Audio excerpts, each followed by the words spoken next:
Ladies and gentlemen, the African moon moth, Argema mimosae, is a very special species of insect. And many people have asked me the question over the years, Bart Coppens, is it possible to raise these beautiful insects in captivity? That's a very good question. And today is the day that I am going to try in a brand new episode of MothCycles. MothCycles is my online web series in which we raise moths from egg to adult. Or at least we attempt and see how it goes. You're watching a brand new episode about the African moon moth. Let's start the intro. How to breed the African moon moth. Let's go.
Yes, ladies and gentlemen, today we are going to try a species that is a little bit more challenging than average. These are the eggs of the African moon moth and they are hatching. Hatching the eggs is very easy. It's the easiest part. It only takes about 2 weeks on room temperature. You can use a petri dish or any small type of container. Just keep them a little bit humid but not wet if you can. Now raising these moths from egg to cocoons is, in my opinion, not super difficult. But it's definitely not for beginners. If you are new to this hobby and if you are new to breeding moths, and my videos happen to inspire you to breed moths just the way I do, I don't recommend that you start with this species first. Ladies and gentlemen, I got some eggs hatching of the African moon moth, Argema mimosae. It's said to be a tricky species to raise, but I'm gonna give it my best shot. Here I have some smoke tree and sweet gum, two plants that they could presumably eat. I will place it here in this container and release the young larvae in it. Now folks, more babies have come out. Let's make this short but sweet. Just like the last babies, I'm gonna place them in their new breeding box and check back in a few days to see how they are coping with their enclosure and how they are growing. Let's go! Oh man, I have a double chin. Okay, let's get started. Well, that was a quick start. And I remember the second day when I was breeding them, the caterpillars had a big preference for sweet gum, liquid amber. It's the magic plant, so many moths love it. So let me show you what happened. I had more babies. Okay, that is a lot of babies, people. That is a lot of babies. Take a look at these caterpillars. Oh my. We're gonna have a lot of them. Let's get to work. This time I'm using a paintbrush. It's much easier. Paintbrush, place them on the leaf. So the African moon moth can actually eat many plants. I believe they can eat sumac or rus, smoke tree or cotinus. I believe even some fabaceae, such as acacia, I think, yeah. If you have acacia, I think it's actually a good host plant for them, I believe. So, Anacardiaceae family is a good shot, but also, of course, sweet gum. The classic host plant for many species of Saturniid is sweet gum. Like, ton of Saturniids, they go crazy for that stuff for some reason. But yeah. There you go. Alrighty then, that is a lot of babies, eh? I always knew that I was a highly fertile and breedable daddy. Okay, I'm going to remove this from the video. Anyway, yeah. So these are the babies currently sitting on the leaf. And they're still orienting themselves a little bit, you know. They just came out of their eggs. So usually what they do is they tend to wander for several hours. They don't eat right away. Only after like 6 hours usually they start feeding. And that's fine. I'm gonna leave them in here, and once again we're going to, of course, check back tomorrow and see how they are doing. Adios, amigos. See you tomorrow. See you tomorrow. This species likes it warm. I start rearing them at the end of summer when it's 22 to 28 degrees Celsius. I love to breed these in summer, so I don't have to use artificial heating, but they do like it warm. That's my breeding tip. Probably said that many times in this video, but I need to hammer the point across. Let's see how they're doing in a few days. The African moon moth is a spectacular species. It's not every day that you get to raise it. So we're gonna have a look and see how the caterpillars have been doing. I think they are between 1 and 3 days old now. They love the sweet gum, it seems. It seems that the smoke tree is uneaten. They haven't even touched it. I suppose it is Argema mimosae that loves this plant more than Argema mimosae. Instead, all of them started eating the sweet gum. And on the sweet gum there's actually quite a lot of caterpillars right now. So that's good news.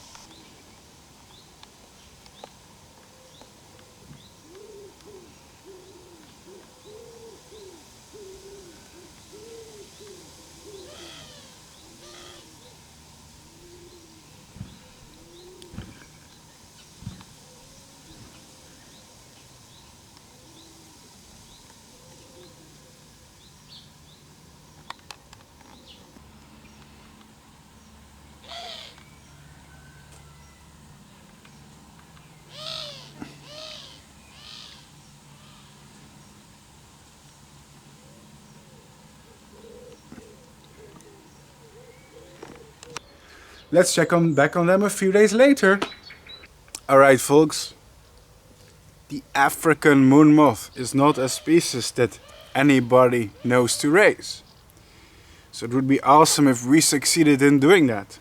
It's definitely one of the harder species to raise in captivity in my opinion. Let's see how they are doing. In a very short amount of time, the caterpillars move to the second life stage. You can tell because they've lost their black streak. The second life stage is just completely orange. Now here's a fun fact. If you keep them properly warm, this species can actually grow very fast compared to other silk moth species. Interesting, interesting. As you can see, they are doing well, and we have many.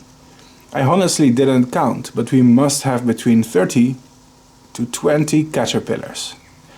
And it's also thanks to you, my dear viewers. Without all my fans and subscribers, I would not be able to breed so many species and to document their life cycle so consistently. So in return, I hope to inspire and entertain you with my moth breeding tutorials. It's the least I can do for the amazing support and viewership that you give me in return. This one is the third instar. Instar 3 out of 5. It's easy to recognize because they are green with bright orange tubercles on their body. Interesting developments. If I told you they are growing well, would you be able to deny it? I don't think so, because so far they are growing well. So far. Never mind, let's not jinx it. So I'm closing the container carefully. Don't wanna catch any babies between the lid by accident. There you go. So far easy setup. It's the final instars, in my opinion, that are the most challenging. First 3 instars are kinda easy, but the fully grown ones can be tricky to stay alive. So let's see what happens anyway. Ooh, my hair is bad. I just came out of the shower, forgive me. Here's a breeding tip. Keep upgrading the size of the breeding container to what's appropriate with the caterpillars. Caterpillars grow very fast and they like to grow in enclosures that are appropriate for their size. So keep upgrading the enclosures in size, it's important. Anyway, let's check back on them later. Now folks, there actually is a trick to rearing the African moon moth. The secret is very simple. It's warmth. It's heat.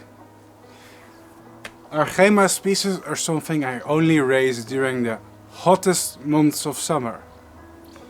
What's interesting is I never use any artificial heating for my caterpillars. Heat lamps and heat mats seem to dry them out and even kill them. Caterpillars hate heating elements for some reason, like heat mats. It kills the larvae, so instead I use the ambient temperatures. The problem is my country is too hot, my country is too cold to raise a lot of tropical species most of the time. Like if I raise this species in March or April, they have 0 chance of survival because my country is just too cold. But right now it's July. July, June, August, September are the hottest months in my country. We can expect 20 degrees Celsius to 30 degrees Celsius. It varies a little bit every day. So what I'm gonna do is I'm gonna upgrade them. This is a big enclosure. Big, which has a lot of space for the caterpillars. Some of them are entering instar 3. Now this I will show you later, not right now, maybe tomorrow. But all I want you to know is that today I am really upgrading them to a more appropriate container. They like space, but above all they like warmth. Keep them hot, keep them warm. This species wants to be really warm. If you live in a warm environment, think of like California, Southern Europe, Greece, Spain, then you have the excellent temperatures. For me it's more difficult, unfortunately, but not impossible. I do my best. I avoid laying eggs of this species too early or too late in the year. I need exactly those warm summer months to really heat them up. And while the larvae look fascinating, the sun is going down, it's late in the evening. So I'm just going to take the caterpillars, place them here in a pretty much a totally brand new and large enclosure, right? There you go. And I feel like the caterpillars will eat this sweet gum and walk around and accommodate here.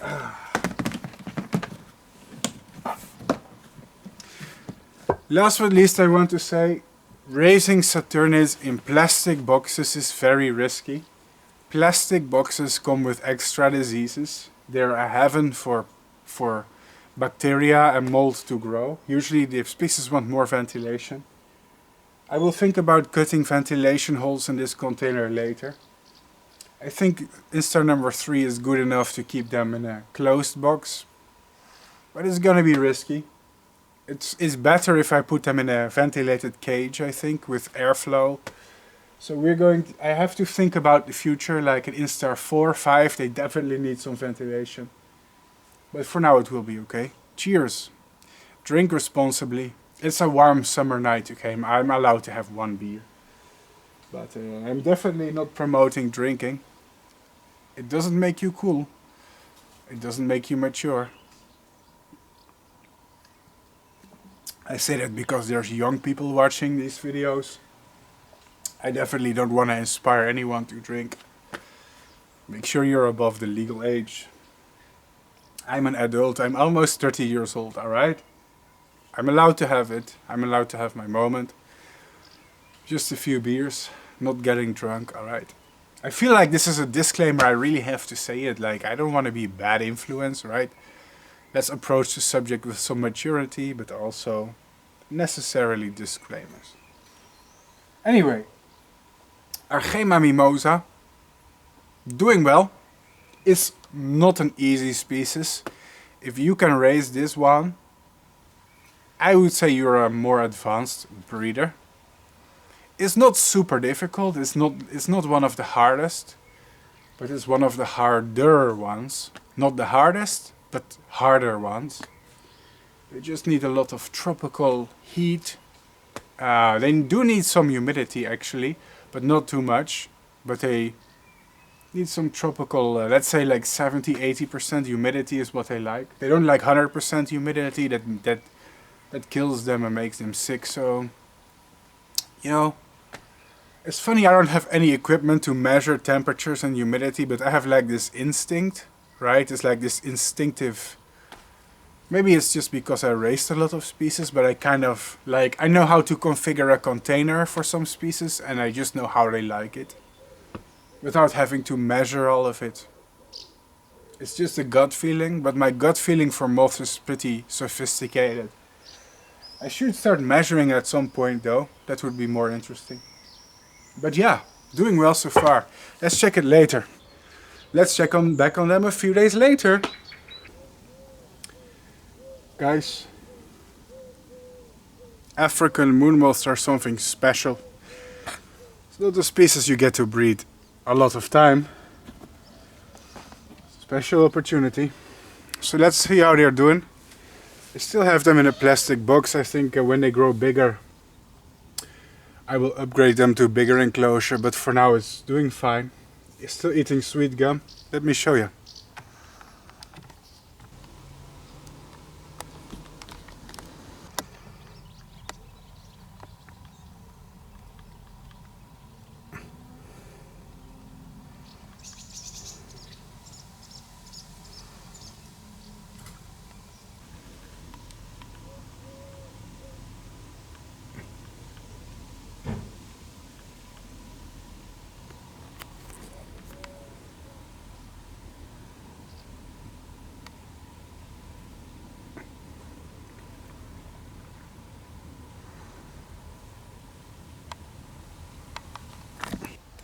Caterpillars are still small, but they are slowly but steadily growing. Take a close look here on the sweet gum and you can see many individuals. I don't want to raise too many of them at once because this is a species that is susceptible to diseases and they hate being overcrowded. It's quite the solitary species really. They don't like being in a whole group. So I just have a modest amount of eggs, but can you see some of the caterpillars? It's not bad, eh? You can see them sitting here in the leaves. They've eaten almost all the sweet gum, so I'm gonna give them some new food pretty soon. So far I'm pleased. No significant losses. No, it's alright so far. I'm happy. Let's hope they keep going this well. What? Much to my surprise, some of them are already in star number 4. Well, this went incredibly fast. It must be because of the warmth. In instar 4 the larvae have crazy appearance, with flashy and elongated protuberances. I'm actually surprised they are doing this well and growing this quickly. The trick is to keep them warm and humid. Here is one of the bigger caterpillars compared to one of the smaller ones.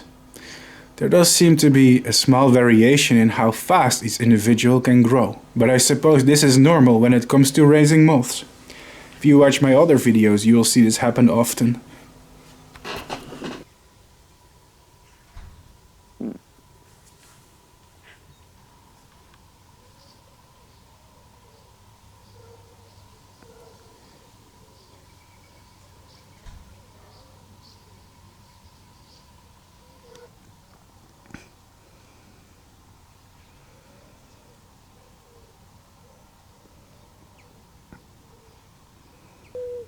Well, that settles it. So far they're growing well, aren't they? I think so. I do hope they keep it up. Give them some fresh sweet gum. Yeah. Hoping to see those beautiful moon moths. Let's check back on them a few days later. African moon moth, let's go! So, as you can see, I cut a hole here in the container, yeah, for a bit of extra ventilation. Now they are fine in a closed plastic container, but I was a little bit afraid of too much moisture. Okay, that's never a good thing. Below that is a second layer of netting. This prevents them from crawling out of the hole. That would be bad. I think I'm gonna feed them some fresh plant pretty soon. Let's see how they're doing in the first place. Oh! Well, it's looking good so far. I'm optimistic. Oh my. This is looking pretty nice, folks. Look at this gorgeous caterpillar of a moon moth from Africa. It is beautiful, it is healthy, it is growing well. Yeah, they're defying all my expectations. The species is really growing well. Fantastic. So the caterpillars of this species have such a interesting shape. Oops.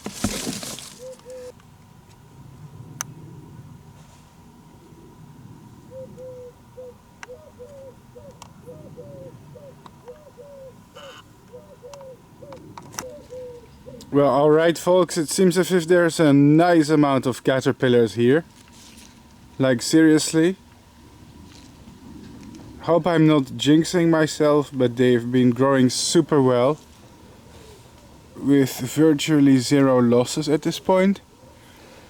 I lost some in the early instars, which is normal, but like they've been thriving. As you can see, some of them are ready to shed their skins. Such as this one. So soon I'll have a bunch of instar number 5s. Yeah, that's right. Instar number 5s are getting ready. That's really great. I'm not sure, I forgot how many instars this species has. Is it 5 or 6? Some big Saturniids actually have 6 instars.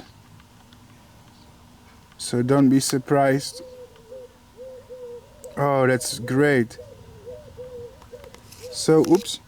Caterpillars of this species are so typical looking. I think they're the caterpillars of Argema mimosae are even cooler than the caterpillars of Argema mimosae, in my opinion. That's also another species that we have yet to raise, by the way. Now look, can you see all the caterpillars here? It's looking pretty great, isn't it? Dang, that's good news. That's good stuff. Dang, look at that.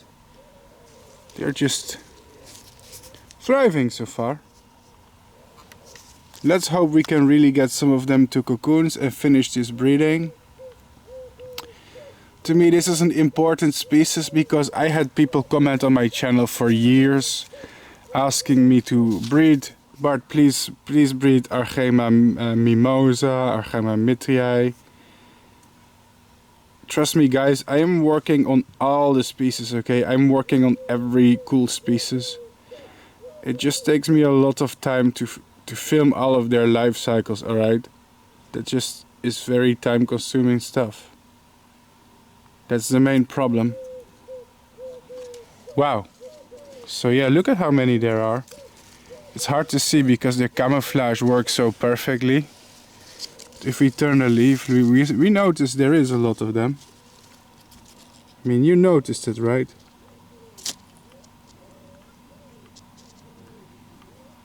So, in my opinion, the trick to raising this species is to keep them really warm. Keep them really hot. That's what they really want.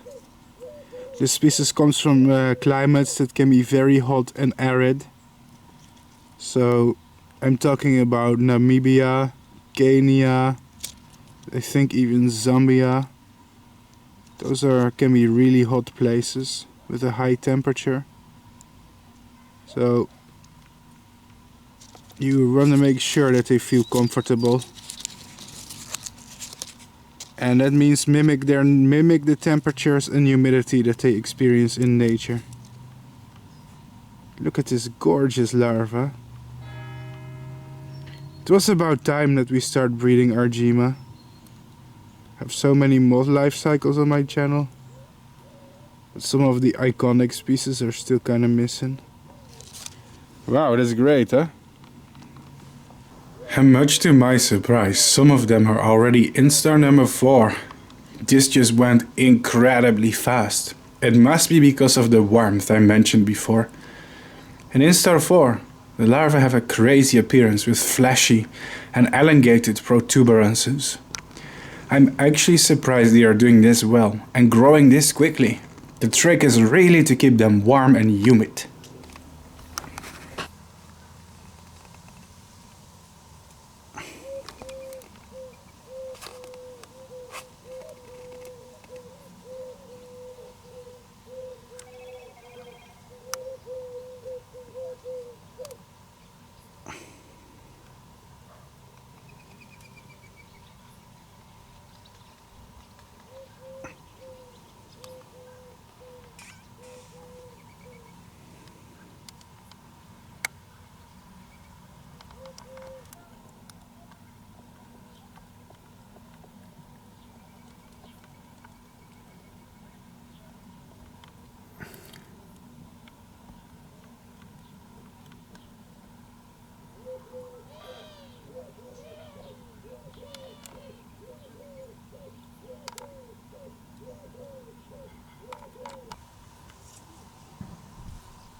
Well boys, so far all my expectations have been positively defied, which is nice. So I raise a lot of strange species on my channel, right? I like to breed obscure species that no one has ever heard of. But I realize I also need some of the really iconic and famous ones, such as this one. So, and I'm happy. I'm happy to film them. The caterpillars are gorgeous with their strange shapes. And feeding well on sweet gum. Sweet gum is a really magic plant for Saturniids, isn't it? I like to think so. They are growing really rapidly. Let's once again check back a few days later. I have something to show. Progress, ladies and gentlemen. The Argema mimosae. Argema mimosae. I should say Argema, not Argema. Starting to sound American. Anyway, some of them are shedding their skins and are now in the final life stage. And that's actually noteworthy for several reasons.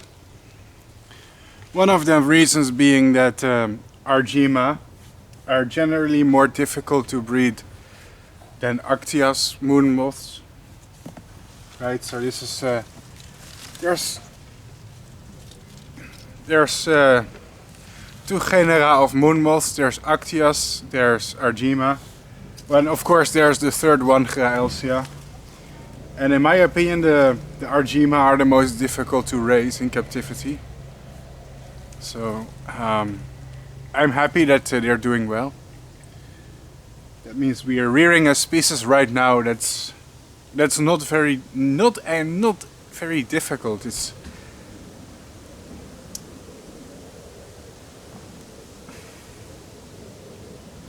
I think I'm having an error.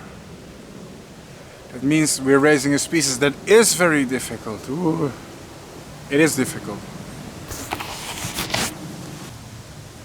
Now guys, the update is some of the Argema mimosae have entered the final instar, the last life stage. Now, let's be careful here. For me that is excellent news, especially because the genus Argema are some of the most difficult to breed moon moths in my opinion. Okay, difficulty is subjective, of course.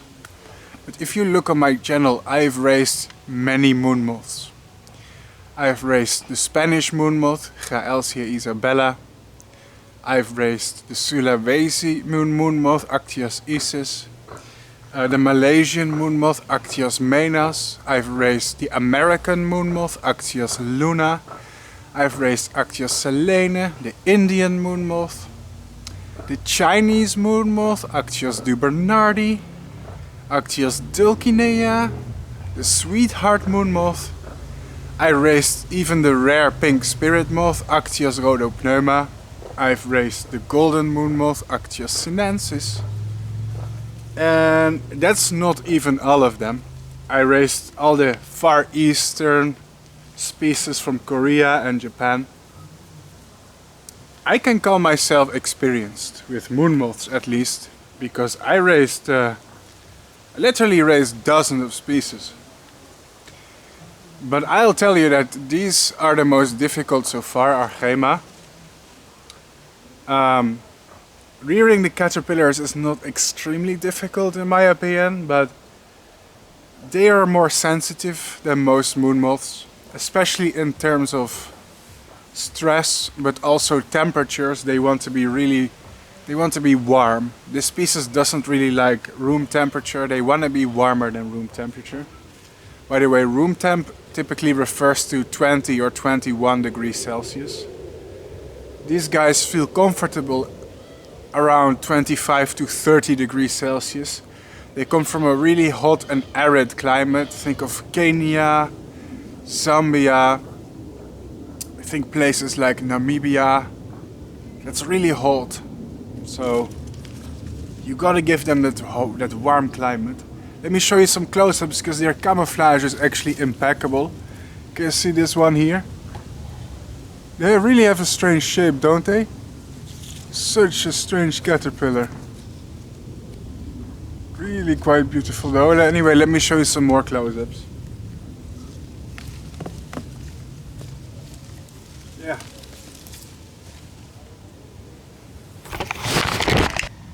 What's really cool about the caterpillars of the Argema mimosae is that these segments on their, what do you call them? Can you call them tubercules? Anyway, these elongated body segments are kind of unusual, you know? It makes them appear very strange. What's interesting is the very big Madagascar moon moth, the Argema mitriae. It doesn't have this. The larvae of Argema mitriae are basically flat. But the African mainland species like Argema mimosae have such weird and fascinating caterpillars. I kind of love it. Just look at how strange it is. So weird. So if you are wondering, are you going to raise the Madagascar moon moth, Argema mimosae, as well? If I'm successful with this species, the answer is yes. Then the next step would be mimosae. Anyway, that's for a future video. These MothCycles episode cost me a crazy amount of time to produce, sometimes over a year per episode, so I need a lot of time and resources and your support, yeah, in order to do it. Hint, hint. But seriously though, I do. Either way, I shouldn't touch them with my hands too much, because the larvae of this species can get sick very fast. They don't like stress, they don't like unhygienic conditions. Don't touch them too much with your hands. Hands are filthy, hands have bacteria. They don't like it. These are kinda sensitive. They're not super difficult though, in my opinion. If I had to give them a difficulty rating out of 10, I would say their difficulty is about maybe like 7 out of 10, which is a bit tricky, but not like impossible difficult. In fact, its cousin from Madagascar that we all know and love, Argema mimosae, that one is really difficult compared to Mimosa. But we'll get to that species in a later video. Here you go, let's put you back.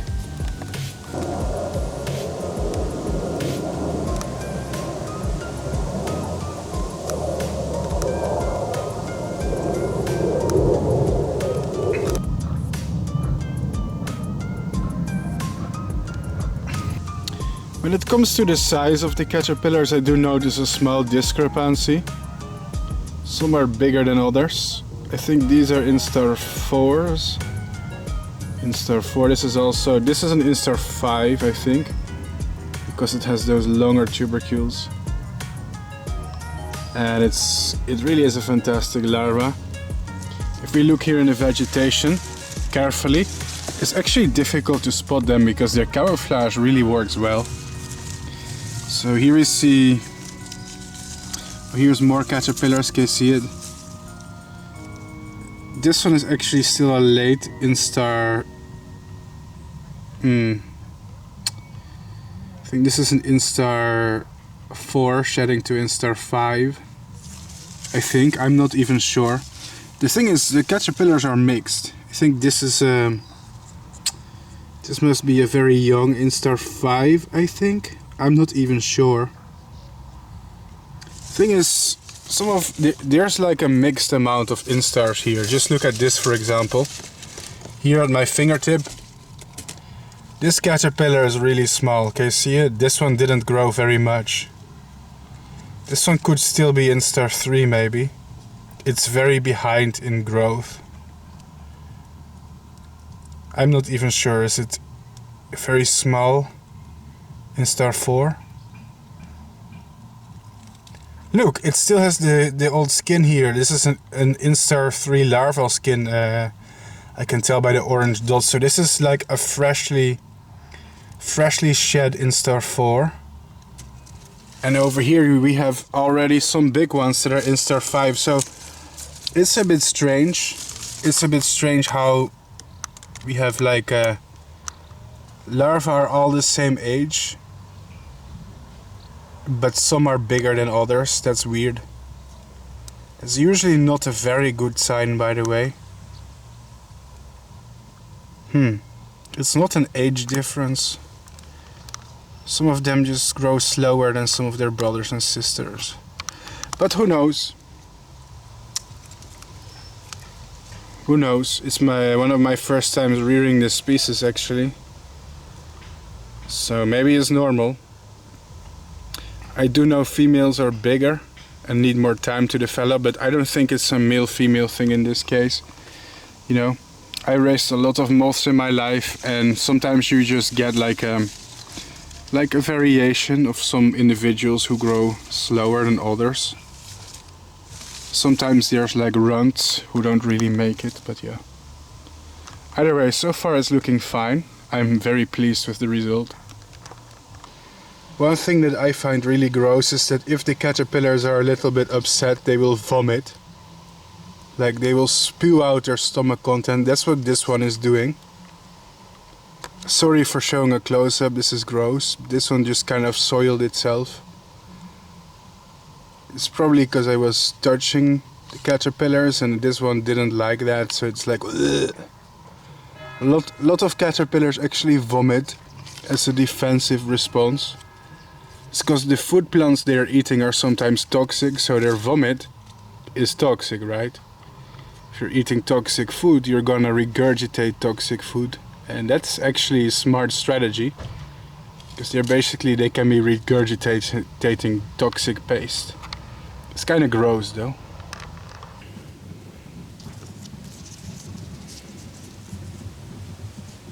As you can see, these caterpillars are ribbed for your pleasure.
Now, really important for Argema are the regulation of heat and humidity.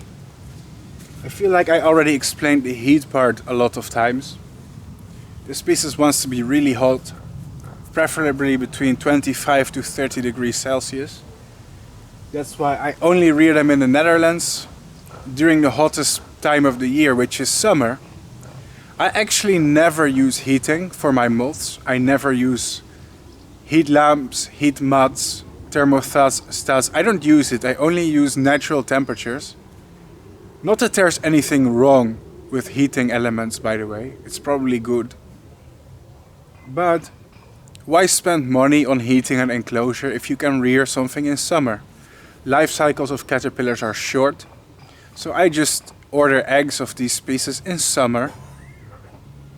That's when I know they will be growing well.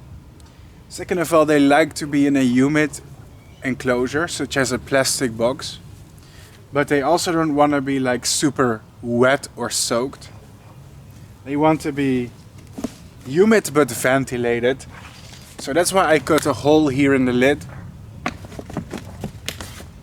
Yep. So this box is plastic, so it's gonna be humid on the inside, right? It's going to capture all the humidity. But this massive hole is also going to let some of the humidity out. So there is some moderation. It's moderate humidity.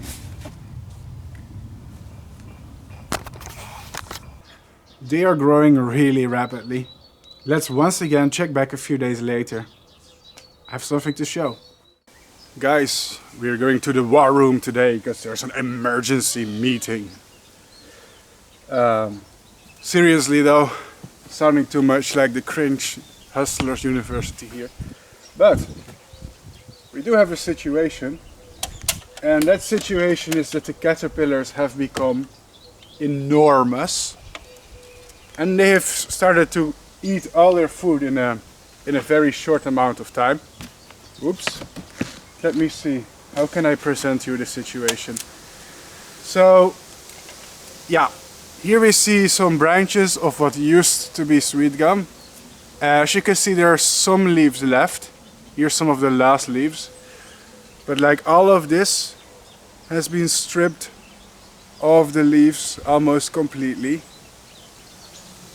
And that's my situation now, is that these caterpillars, turns out Argema mimosae is very good at eating. I guess they have something in common with me right now. So we're gonna make sure every few days they have fresh food. And see, I already have brought them some new food right here. So that's good. Gonna quickly clean out their enclosure. We're gonna want to keep everything hygienic, sanitized, and then we're ready to go. Let me show you. Alright people, this is all our larvae right now. Can you believe that this is actually happening on my channel? An actual life cycle of an Argema species. For me this is a proud moment, because many years ago when I started this channel I was just an enthusiastic beginner, a novice, a newbie who found a new hobby, which was to breed moths. And back then I really was a newbie. And since then I've gained a ton of experience, trial and error. I practice a lot, I'm raising more and more species. And the species I raise are becoming more and more unusual, more difficult also. And I feel like Argema moths are kind of a hallmark, you know. They're kind of like a milestone that you need to go through as a breeder. Because I wouldn't say that these are impossibly difficult, but they are certainly, you know, certainly something that was out of my league in the past, because they were just, for me they were too difficult. And now they've become easy to me. So that's like, that shows the progress I made as a breeder. It shows the fact that, you know, that my skills are improving. And I think that it's not going to take very long before we can see the life cycle of many more similar species. Like maybe we can finally do Argema mitraei, the Madagascar comet moth, you know, and other difficult species that are still missing on this channel. Just look at how many caterpillars there are and how they are thriving. Argema mimosae is a very amazing species. If you're watching this video and you haven't raised it yet, I will say please, come on guys, go and raise this species in captivity. They are offered several times per year in the hobby, in the insect breeding hobby. So it's not difficult to obtain them. It's not one of those rare species that that's very difficult to obtain. This is very common in the hobby. So everyone who has the skills can try and rear them. Everyone. Yes, also you. If you live in a place where this hobby is legal, of course, don't import exotic insects to your country if it's against the law or you get into trouble.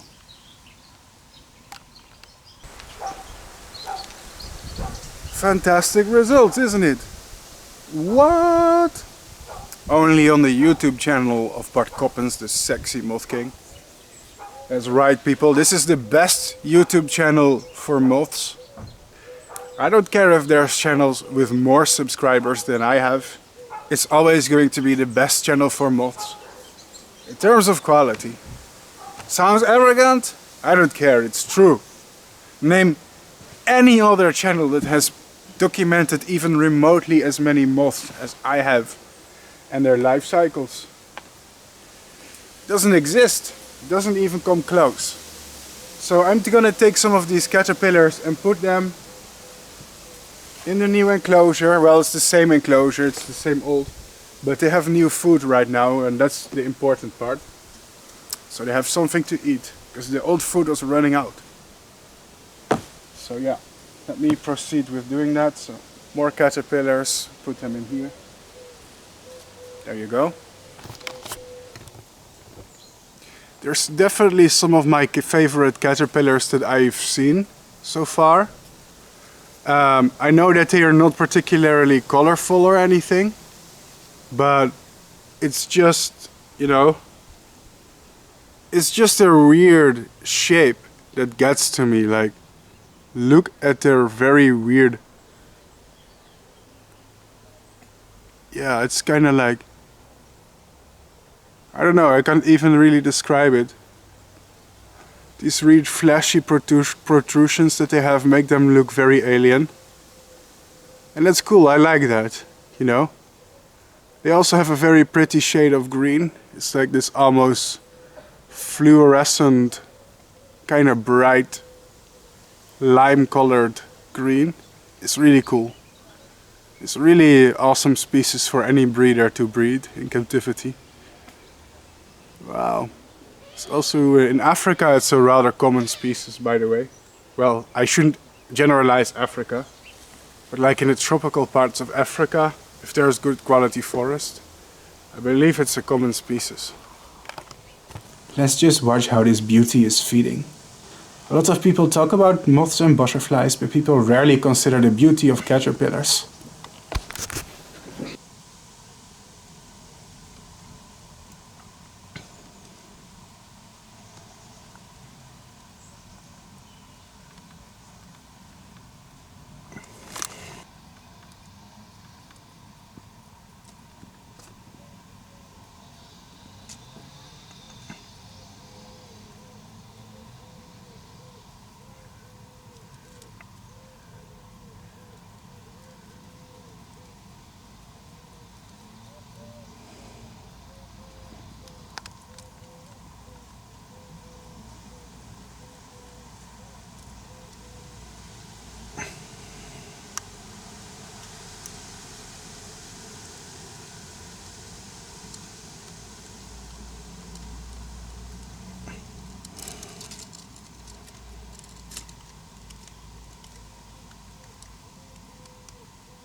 Said folks, I think the next step is to simply leave them alone. So this is how I'm rearing them. I put here a net over the cage so they cannot escape. It's like a second barrier. On top of that I use a lid, and the lid has a hole in it for ventilation. There you go. This is my way of rearing Argema mimosae. So what's cool is this box, it will capture some of the humidity. But it's not going to get super humid in there, because this here, it has a hole. So excess moisture can evaporate. That's important. It's not going to be like a sauna in there that's going to make all kinds of diseases. But it's also not exposed to living room dryness, because indoors it can be really dry for tropical rainforest larvae like this species. That's cool, and I think we're really close, guys. You're really close to cocooning. I really don't know how long. I read on the internet at around a temperature of 25 degrees Celsius.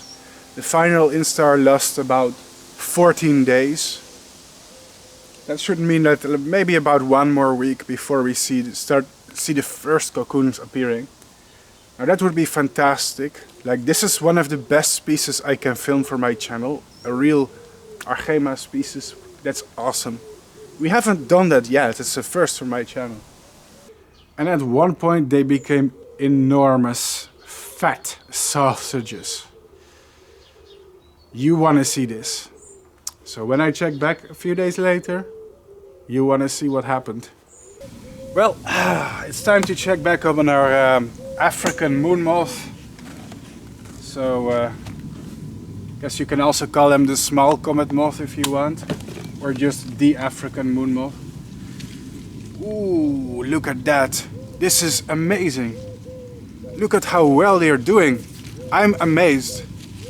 Wow, so many caterpillars in here. All of them healthy. I think I've had about 0 losses. I'm not even joking. For me this is a proud moment. You know, when I started this YouTube channel, I was a newbie. I was a newbie at breeding moths. I struggled to raise many species, including this one. It cost me a lot of practice, trial and error, changing different setups, you know, trying different plants, different temperatures, humidities. And finally I figured out what I need to do in order to breed the African moon moth. Now, like I said, this is not one of the most difficult species to raise, but it's up there, like it's definitely above average in difficulty. So I do think this is a species for generally more advanced breeders. If I had to give them a difficulty rating, I think it would be like a 7.5 out of 10, because they really need that good combination of warmth, humidity and ventilation, and you just need to hit the spot, you know. And do I think I'm the world's best breeder? Absolutely not. Absolutely not. I think my experience is a little bit above average, but it's a good feeling that I think I'm improving my skills to raise different species. And every year I manage to get to raise more unusual species in captivity and make breeding guides, and that's what I really love doing. That's my talent that I want to cultivate. I want to be the very best that no one ever was. Da, da, da. To catch them all is my real test. To train them is my cause. I can't stop singing, please help. But it's something like that. It's something like that. Now, I know moth breeding is not like a super talent, right? It's not going to make you... I mean, if you're one of the world's best programmers, you're gonna make a shitload of money. If you're one of the world's best swimmers or footballers or athletes, you're gonna be multi-millionaire. What is trying to be the world's best moth breeder going to give me? That's assuming I will succeed in becoming that one day. I don't think I'm even close to the world's best, but I want to try. I'm trying my best. I kind of want to try to become the best breeder, whatever that is. Thing is, there's no contests, you know, there's no competition, there's no official title for being the best breeder. I'm just gonna try as hard as I can to raise as many species as I can in one lifetime and see where it brings me. At best I will have a channel with a lot of views. Maybe some other companies or researchers will use my breeding talent. Sometimes I do get asked to collaborate with like laboratories who need livestock for the research, and I raise them. It's not much, but it's something for it's still something, considering breeding moths is not a very commercially useful talent to have. It's almost worthless. I still struggle to monetize it myself a lot. Maybe I'm insane for even trying. Oh, by the way, lots of people ask me, what else can these caterpillars eat? I always use sweet gum because I have a lot of sweet gum in my area. It's not because it's a super good food plant. Well, it is a very good food plant. It's a very universal food plant for many moths. But I see a lot of people just copy my videos without thinking. You can raise this species on walnut, acacia. There's many more plants. I have to look into it, to be honest, but I'm not sure how big these caterpillars are going to get. But I think they're really close to maximum size at this point, most of them. So let's see. Let me take one of them. I don't want to bother all of them. Let's just take one. It's a nice size, isn't it? Now, Argema mimosae is by no means a small species. It's a very large Saturniid. But it's definitely smaller than its cousin from Madagascar, so don't expect them to be that huge. I think the maximum size of the larva should be around, and this is just an estimation, I think around 10 centimeters. They're not as huge as some other African species, but just kind of medium-sized Saturniid. So I do think these are very close. This is very close to maximum size. So this size right here, I think it's like 8 or 9 centimeters. It still has to eat and grow a little bit, but not too much. I think we're getting quite close right here. That's a good thing. It's been a nice experience. I'm gonna miss the caterpillars for sure, but I'm also excited to see the moths. Oh yeah, look at that. Such cool larvae, eh? So fat. If you hear fighter jets on the background all the time, I don't know why. They're doing a lot of military exercises. It's probably because of the Russia situation and stuff. But let's not get into politics right now, it's depressing. There you go. Oh, this one is smaller. This is a smaller one. Tiny little 5th instar. This one has to catch up. Catch up, not ketchup.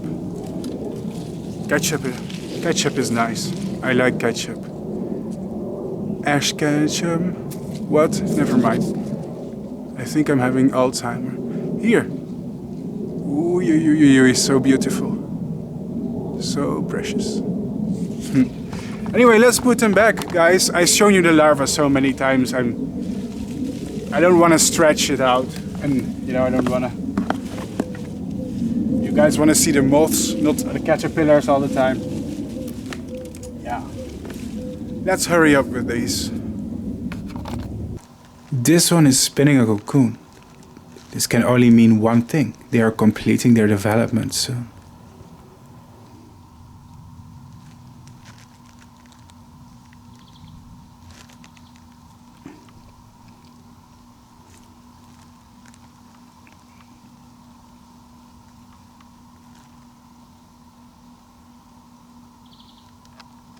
Huh? Guys, I was looking at the paper towel that I used as a bottom here on the floor of the container, and I found something. Oh my god, can you see what this is? Do you see it? This is actually a larva that's spinning a cocoon. Dude, we've done it. We freaking pulled it off. We raised Argema. Oh my god. We freaking raised Argema mimosae. That's so awesome. Look. Wow. So you see these threads? These are threads of silk. This larva is carefully starting to build a cocoon, and that means it's going to transform into a moth. Wow. So that's the difficult part though. These species can spend ages in the cocoon, sometimes years. I'm not joking. But we'll get to that part later. I'm not gonna talk about the cocoons before all of them are in the cocoons. But geez, that's wonderful, we did it. Like the first cocoon is literally forming. Woohoo! Getting excited. Getting excited. That's fantastic. I was so happy when to find the first cocoon, guys. First cocoon, but we still have a long way to go. Let's see if later in time the rest was also willing to make cocoons.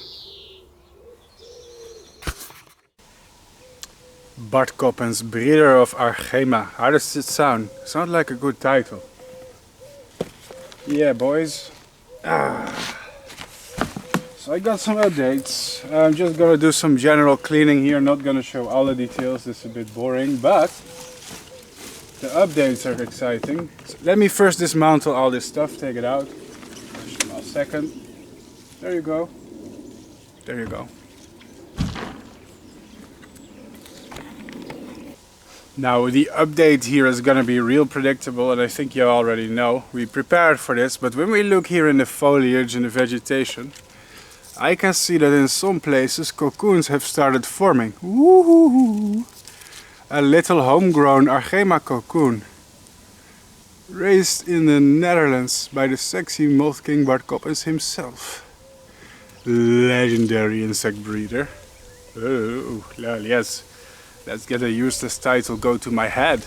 Title I gave myself, those are the best titles. So let's pull it off for a sec. There you go. So what's cool about the cocoons of the species, they're kind of silverishly grey. See that? It's cool. And they have holes in them. Now I'll show you more details on the cocoons later, more updates. For now, I'm just kind of focused on getting the cocoons out and keeping the caterpillars in while I give them fresh food. That's it. I'll tell you later about the cocoons. Our second caterpillar has spun up too. So this is the second cocoon I just found right here. It's been here, it was spun here between paper towel. I think this cocoon is still fragile because it's fresh. I'm not gonna break it apart yet. It is good, I'm feeling happy. So this species I wanted to re-raise for ages, guys. Literally for ages. Like literally. Ah. If I look in here I see more caterpillars who are starting to spin. I can't show you right now because that would be disturbing it, but we want to leave that in, I think. Now if you guys aren't convinced these guys eat a lot, look what they did to this poor branch of tree. It's gone. It's all gone. There used to be leaves on here. Like it used to be, this used to be like full-blown sweet gum, and now it like looks like deer antlers or some kind. So there are still some caterpillars on here. This one still has some leaf left. And also some really big, fully grown caterpillars. Oh my god, here's two really big ones. Dang, these two are really large. Leaf, go out of the way so I can show the size. Wow, so big. Woohoo! Yeah, that's real great. Man, I gotta tell you, some of those caterpillars that we have left are looking fine. Look at how big! Whoops, some of them are falling to the floor. Yo, look at all these green little bastards. Absolutely thriving. Right now they kinda look close to Argema mimosae, to be honest. Especially like the blue between the segments here. That's kind of something you can see in both species. That's real cool.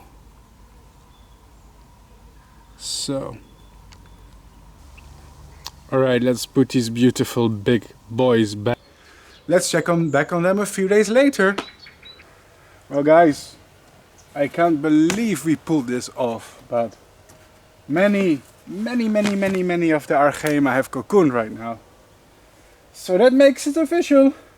Bart Coppens, breeder of Argema. That's right, that's right. Who would have thought? Everyone, of course, duh. I'm breeding almost every silk moth that's available in the hobby, and I'm not gonna stop. Alright? I'm just getting started. If you're watching this channel still in like 10 years, oh man, I'll be like 40 in 10 years. Oh gosh. I'm still gonna be here, and I'm still gonna be raising other rare species. So, let's take a look here. Ooh, now we see some cool stuff. Take a look, folks. So here on the stem, we can see several cocoons already. So the cool thing about the cocoons of the African moon moth is they're very robust, they're very tough. Although when the cocoons are fresh, when they're like just spinning them like they're doing right now, then the cocoons are soft. But eventually they dry out when they're exposed to the air, and they become like leather. They become these really tough, dry cocoons. So that's cool. Right now they're still kind of squishy because they're fresh. So I'm not gonna pull them apart yet, I think. Oh, look. I have to exert a lot of pressure to pull them off. I don't know if I even can. That's crazy. The silk of this species is really tough. And you have to be. If you're an African moth, you have to be really tough. Because the climate in Africa is challenging for them. You know, you have the monsoons, you have the dry seasons. You also got a lot of predators who like to pry open your cocoons. You know, like birds, rodents, who like to use their beak and teeth. There you go. Let's cut a few of them off. Yeah. This is pretty cool. So I just used some scissors to cut off the cocoons like this for a while. Let's see how many we can get.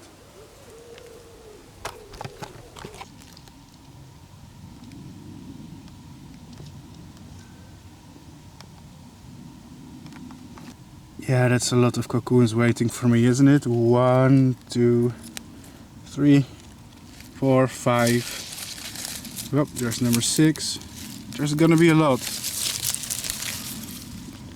7, I guess. Alrighty, boys and girls, let's see how many we got. So this is cocoon number 1.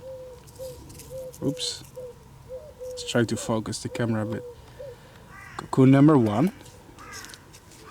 Cocoon number 2. Cocoon number 3. Here very beautifully spun against the stem. See that? So that's 3. I like how these cocoons have like slight holes in them for ventilation, so it lets air through, it lets water through. It's kind of a porous structure. Anyway, that's cocoon number 3. Here we've got cocoon number 4, 5 and 6. So 6 cocoons so far. 7. Cocoon number 8 and 9. Cocoon number 10. Cocoon number 11. And here we've got cocoon number 12. 11, 12, yes, and 13. So this is 13 cocoons so far. Now keep in mind, in the beginning, in this video, you know, like a few moments ago, a few days ago, we already harvested 2 cocoons. So this is the 13 cocoons I harvested today. But earlier we already had 2, so that makes 15 cocoons in total. Minus 2 that are not visible in this scene right now, because I have them behind the scenes. So yeah, that's good. But what's even cooler is not all the caterpillars have cocooned yet. Some of them have left behind. I gotta say, some of the caterpillars that did not cocoon yet, they look small. I think it's the runts. It's usually the runts who stay very small and grow more slowly. They kind of struggle to catch up with their brethren. If you raise moths in captivity, you always tend to get runts like once in a while. Like this one, for example. This one is really small, right? So this one is really small compared to the rest. I think it's like a whole instar behind. Just look at the size difference. Like this, I'm not even sure if this one is going to make it. And that's not my fault. It's not my fault as a breeder. But everybody who breeds silk moths can confirm that sometimes in captivity you just get runts who fail to catch up with the rest, and they kind of stay behind, and sometimes they even die before making it to a cocoon. It's a combination of nature versus nurture. It could be their genetics, you know, maybe these individuals are less adapted to eating sweet gum, for example, which is not a natural food plant to them. Perhaps some individuals will be better adapted to digest it than others. But it can also be like a genetic problem, maybe something that interferes with their metabolism or the enzymes they use to break down cellulose or sugars or whatever. So their gut microbiota, their individual growth speed that varies and is often heritable, it all plays a role. But how many caterpillars have we got left? So I see 1, 2, 3, 4. I see 4 caterpillars. I don't know if there's 5. No, I think it's 4. So yeah. So if these 4 caterpillars spin a cocoon, we're finished with rearing them. Like then it's over. And so then we'll have about 19 cocoons. I think 20, because there was one extra one actually that I didn't film. We're gonna have about 20 cocoons, which is great. Because I started with like 30 eggs, so 20 cocoons from 30 eggs is a very good ratio. I hope you guys are happy because people have been begging me to raise this species for how many years now? Probably since I started this channel. Probably since I started making the MothCycles. Guys, I promise you this, I'm going to make a MothCycles episode about all your favorite moths. But I need time. These episodes take a very long time to make. Sometimes over 1 year per episode, yeah? So you need to give me the time. Like, if I really try my best, I can make like 10 episodes per year. Behind the scenes, I'm always filming them. So, like, there's a few episodes, like the Paradyrphia episode. I don't know if you've seen all the episodes of this series, who cares, right? But like the Paradyrphia episode, I spent 2 years on making that. Or Saturnia pavonia took 1.5 years. The Ciceronia regalis, the hickory horn devil, took 1.5 years to film, write and edit. So like I'm always working on this stuff, but you have to have real patience for these videos to come out. But slowly I will. I am going to film all the fan favorites eventually. If you give me the time and maybe a little bit of support, because my channel is demonetized. So there you go. Well, that's the end. I think now I'm just gonna wait for the last caterpillars to finish. And then I waited for more cocoons to form. And finally we can wrap up the rearing part of this video. Well guys, I was so proud, I was bragging that we raised freaking Argema mimosae with 0 losses. 0 caterpillars died. But today I found something. A dead caterpillar. So I guess this ruins my perfect score. We had 1 caterpillar that died. That's still an almost perfect result. But there you go. However, guys, it's not my fault. As you can see, this caterpillar is very small. All the other moths have grown from egg to cocoon at this point, but this one always struggled to grow, so it's not my fault. This is what we call a runt. A runt is basically an individual that stays very small and struggles to gain any weight. This can be like underlying issues that are environmental and genetic, you know, relating to their metabolism, the enzymes they use to break down secondary and primary compounds in their diet. There's a lot of things, you know, yeah.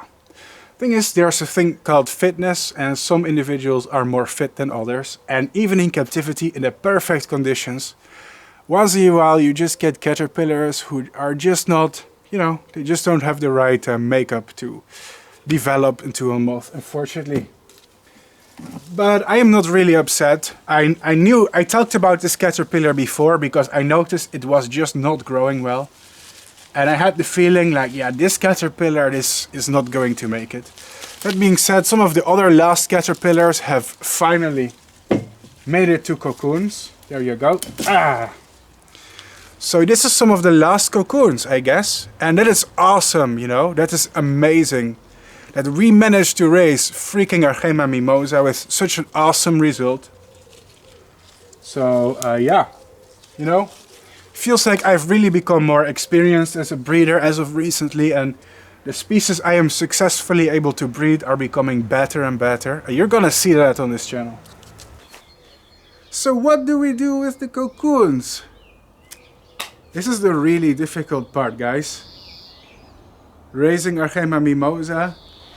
Getting the caterpillars to make cocoons is not super hard, but getting a mating and second generation, that's going to be the biggest challenge for any breeder. A lot of people in the pet trade, they raise this species to moth, but they never get a second generation. Let me explain to you why and what's so difficult. So guys, in this segment I'm going to talk about the cocoons of Argema mimosae, and it's going to be a complicated story. I'm gonna need you to pay some attention to me because these words are important. So you have a bunch of cocoons of Argema mimosae, the African moon moth. Now the silk of this species becomes really cool and silver in color. It is very highly unusual. Very unusual if you ask me. But the next step is going to be the most complicated one, and you need to pay a lot of attention, okay? What will we do with the cocoons? Biology dictates that if you want to breed a species in captivity, at least when it comes to moths and butterflies, you're going to need a male and a female. This is difficult. Why? Because in captivity the cocoons of this species can be very unpredictable and difficult to control. You see, the problem is these moths, the African moon moth, are part of the Saturniidae family, also known as the emperor moth family. And these moths typically don't have functioning mouth parts. They don't feed and they live for just about 10 days. So you can probably imagine that if these moths live for about 10 days, that the male and female have to be born. Born is not the right word to use, they are not born. They're just going through a transformation, but they're already alive, but whatever. They have to come out of the cocoon, they have to be born, they have to eclose within the same time span, right? Preferably within a week of each other, but the best is to have them within days. And this is hard because in captivity the cocoons of Argema mimosae are very unpredictable. The situation is as follows. In the wild, where these insects are from, there is a dry season and a wet season in many of the places where this species occurs. This is basically because of the monsoons. This is a generalization. Of course, in Africa there are places that are evergreen and always get a lot of rain. But generally speaking, through the distribution of the range of the African moon moth, they have to deal with the fact that there's dry seasons that are unsuitable for breeding, and there are the monsoons or the wet seasons, which are the seasons the moths use to breed. During the dry season there are no plants available. There's no leaves on some of the trees and the conditions are hostile. So what happens in Africa is most of the moths come out after the monsoons when it starts raining. And because of this, the cocoons are capable of diapause, which is similar to hibernation, except it's not winter. They are diapausing, become inactive, when conditions are unsuitable. So basically the cocoons of this species can stay dormant for months or years if they don't like the conditions. And here's the kicker. It is not really known what triggers their eclosure in the wild or in captivity. You can imagine that if the rains start coming in Africa during the monsoons, there is a lot of water, a lot of rain. The temperatures tend to become a little bit cooler. Some of the cues that they possibly use are humidity. It's possible that if the humidity goes up, that triggers the development of the cocoon. There's barometric pressure. It's the storm and the rains also causes changes in air pressure that sometimes the cocoons can detect and sense. So there's humidity, barometric pressure, and there's temperature. Actually, during the dry season in most places it tends to be hotter, and in the wet season it tends to be cooler because the rain can cool down the environment a little bit. But the problem is recreating this in captivity is mysterious and very hard to do. I don't know many people who have done it. So what you can do is you can place the moths on room temperature, just keep them warm and humid for as much as possible and hope and pray that a male and female will come out at the same time. Now in many cases it doesn't happen and there's some randomness to it. However, if you want to make it more complicated and perhaps you are experimental in nature, perhaps you are not satisfied with randomness and you want to study these moths on a bigger level, then I recommend simulating a dry season. Keep them a little bit dry for a very long time in a dry substrate. And then after several months, move them to a place that is slightly cooler and keep them very wet. Spray them with water. Now what I'm gonna do is I'm just gonna probably keep them indoors. Keep them warm, keep them humid, room temperature, lots of water, and see if the moths eventually come out. They will. But you have to be really patient. And this is the hardest part in breeding Argema mimosae. It's the biggest, most challenging thing. It's the fact that in captivity the moths are not really willing to cooperate, to be honest. And they seemingly come out at random times because people often don't understand the conditions the moths need to come out of their cocoons, you know, at what time of the year. Of course, intrinsically there is some randomness to it as well. There is some variation in when the moths come out, and that probably helps them. It prevents them from mating with their own brothers and sisters. Because if all the moths from the same brood come out at the same day, at the exact same moment, they will just encounter each other. So sometimes there is like a binominal distribution, you know, it's spread out with a little bit of randomness. Anyway, I keep saying in this video that this species is hard to breed. I think this species is hard to breed. Raising the caterpillars is actually the easy part. It's not super difficult to raise the caterpillar if you have some experience, but it's mating the moths. It's gonna be the big challenge. And for this video, I'm gonna need some stupid luck. So yeah, my advice, keep them warm, keep them humid if you can, and just hope that you're lucky. Or if you wanna go really far, to give them natural conditions, simulate a dry and wet season and see if they come out. But it's gonna be quite difficult. My very professional moth breeding cage where I keep all the cocoons of my species. There's many of them in here always hatching. This is where I keep the African moon moths in the vermiculite. What I do is I like to keep them humid, so I spray them with water a few times per week, just to keep them humid. Now, how long is it going to take until the moths come out? I can tell you it's going to take several months. And it's going to take a really long time in this video. Thankfully you, my viewer, you don't have to wait for several months, but because we can just do a little time skip. But for me it is really months of waiting. Or longer, they are very unpredictable. I'm going to try my best to see if I can just keep them humid, keep them warm, and see until a moth comes out. So what we're gonna do now is we're gonna skip time until later.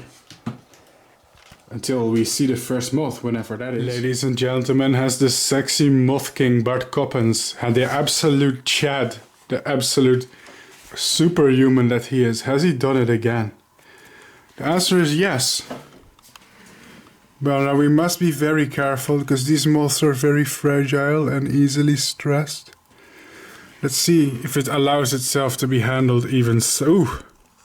It's a very feisty... Oh my god, people, I'm going to cry. It's so beautiful. And we raised it. We raised it. Oh my god.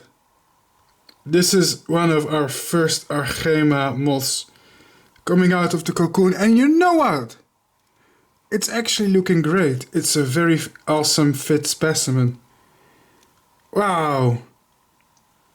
Guys, can you believe that we are starting to breed Argema species on my channel? Oh, next year I should really do the Argema mimosae, the giant comet moth. But this one is also by itself just really nice. I should show a close-up of it tomorrow in daylight, I guess. Because we are filming it at night. It's in the middle of the night. Can you see it? It's dark. This is the window. It's dark outside. So in the middle of the night, this one came out of its cocoon. And I feel like tomorrow when the sun comes up, I should take it outdoors for an awesome little close-up. But we freaking did it, man. We did it. Like, we raised the African moon moth. That's so great. You gotta love it, don't you? Wow, look at how amazing this species is. Oh my god, it's breathtaking. I love it. I love it. It's so beautiful. It's like art. So now let's put it away very gently, because I don't want to hurt it. I don't want to disrupt it too much. I don't like making video in the middle of the night like this.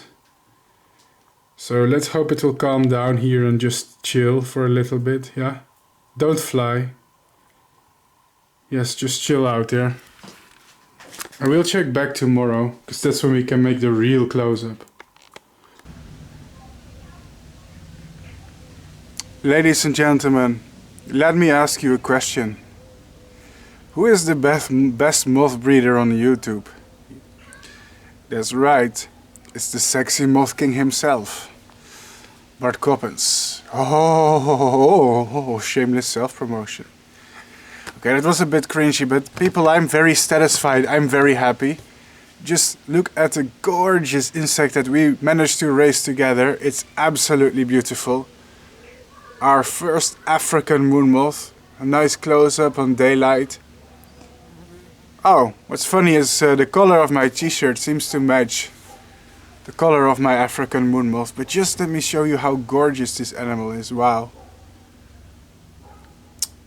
It almost makes you want to cry, doesn't it? And on the other side we can see its very cute little face. Can you see it? It looks like our first specimen is a male. He has very big antennae, as you can see.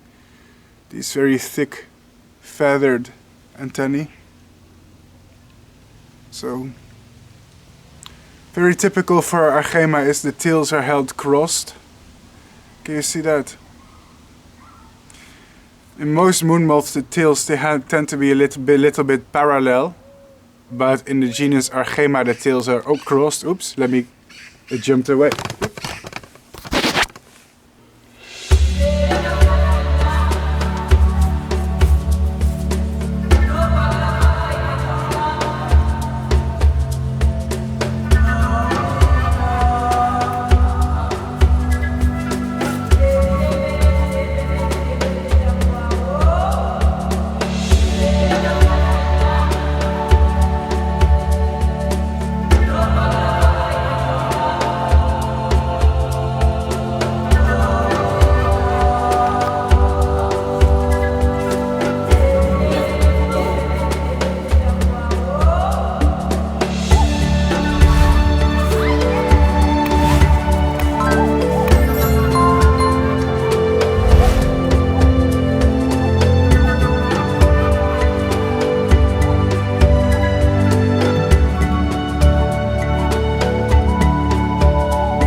As we can see, this insect really and truly is marvelous. Absolutely incredible. Just look at how amazingly beautiful it is. It's just insane, isn't it? The yellow color is very bright. It's very unique. It's very fluorescent. Can you see it? It's like this neon color. So with some luck, many more of them should come out soon. That's the good news. I'm going to keep this male apart. If you touch this species, they can either freak out or they can pretend to be dead sometimes, but don't worry. This one is very calm right now, as you can see. It's absolutely marvelous. Incredibly beautiful. I'm hoping that the rest will come out of the cocoon soon. Since this is a male, if we get a female, then maybe we can do a pairing and have another generation of cute insects. That would be nice. Alright, let's place it back in its enclosure. Ta-da, ta-da. We're gonna wait for a female. Well, about a week later the first moth died, but I did have a second one come out. Now guys, there is a downside to keeping moths as pets, and that's the fact that most of them don't really live long. In particular, the African moon moth is a member of the Saturniidae family, yes, the emperor moths or the silk moths. And these moths, they don't really eat. They don't eat anything, and they don't even have a functional mouth. That means that the moths kind of starve within a week, because they literally cannot eat. In their abdomen, in their body, there is a fat reserve. And this fat reserve gives them enough energy to live for 1 to 2 weeks, which is enough to find a mate, have sex, lay eggs, and die. It's funny how I take care of these animals for so long and end up with an animal that only pretty much lives for a few days. But I have to announce that the first male that we had is dead after about a week. What's funny is actually he passed away in a perfect condition. Look, no damage on the wings.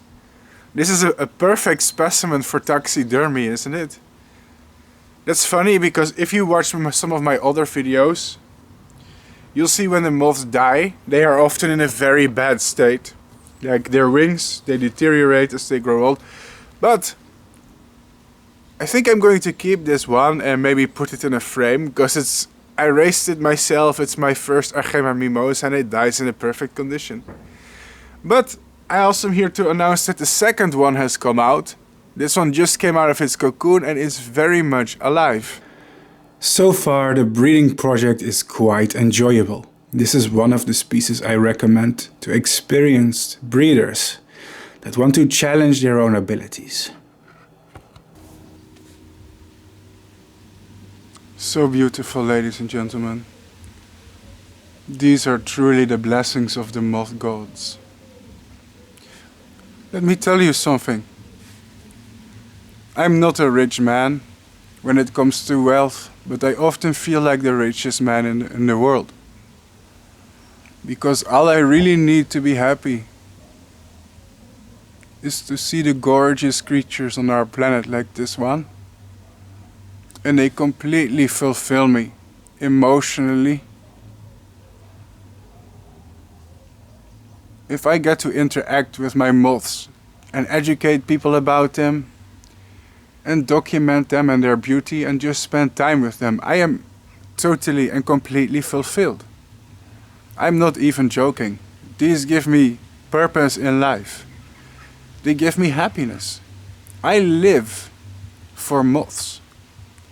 And I'm not even making that up. I devoted my entire life to studying moths. It's all I do in my free time.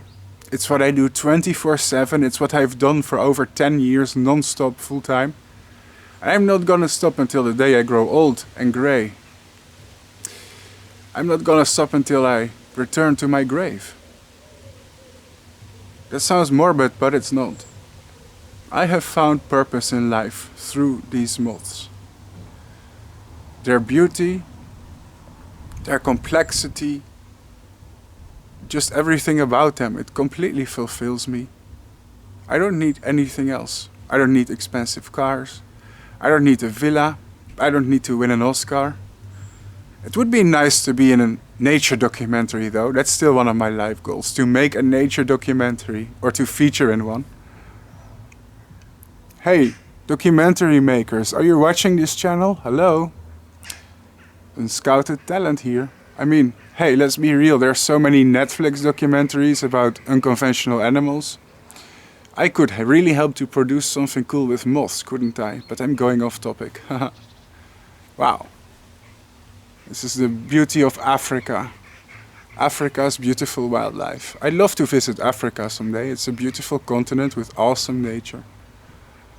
Wow. Fascinating.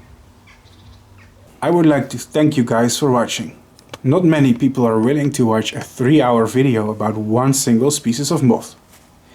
If you are enjoying this, then you are a unique viewer. You are the audience that I want and need. Thank you for caring about insects and moths. They don't get much attention or compassion from society at all. And I would like to change this.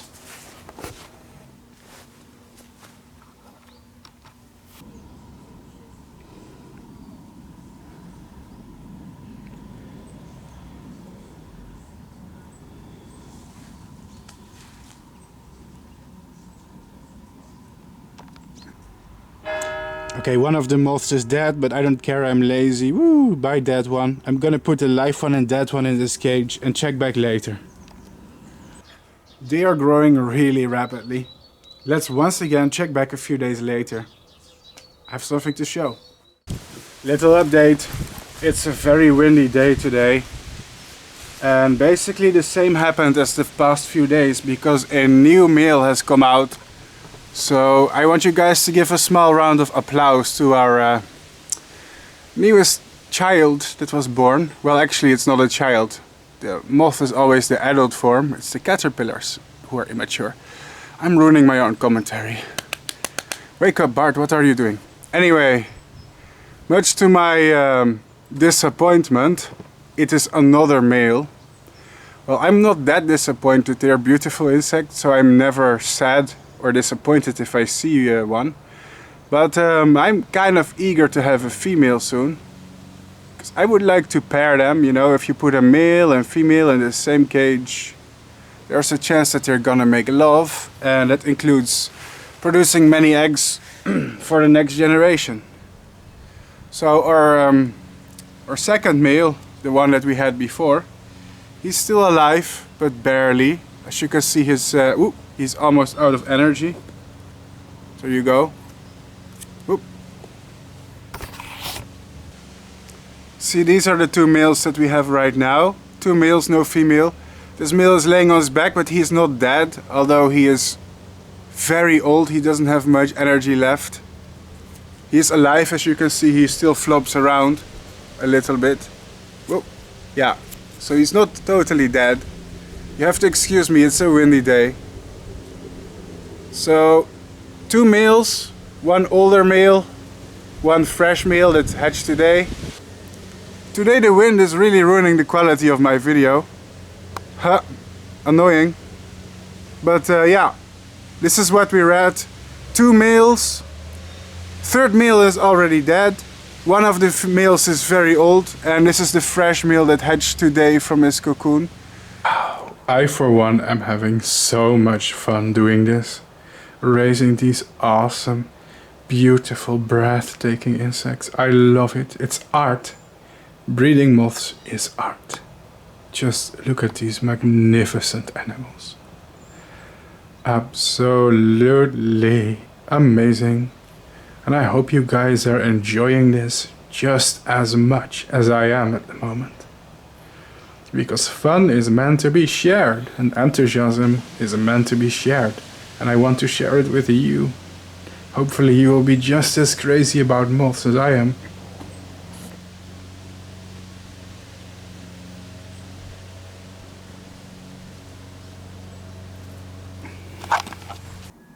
Well, ladies and gentlemen, here's an update. The last male that we had passed away. Like I said, these moths, they do not live very long, unfortunately. After about a week, they are spent and they run out of energy and they die. That's the problem with silk moths.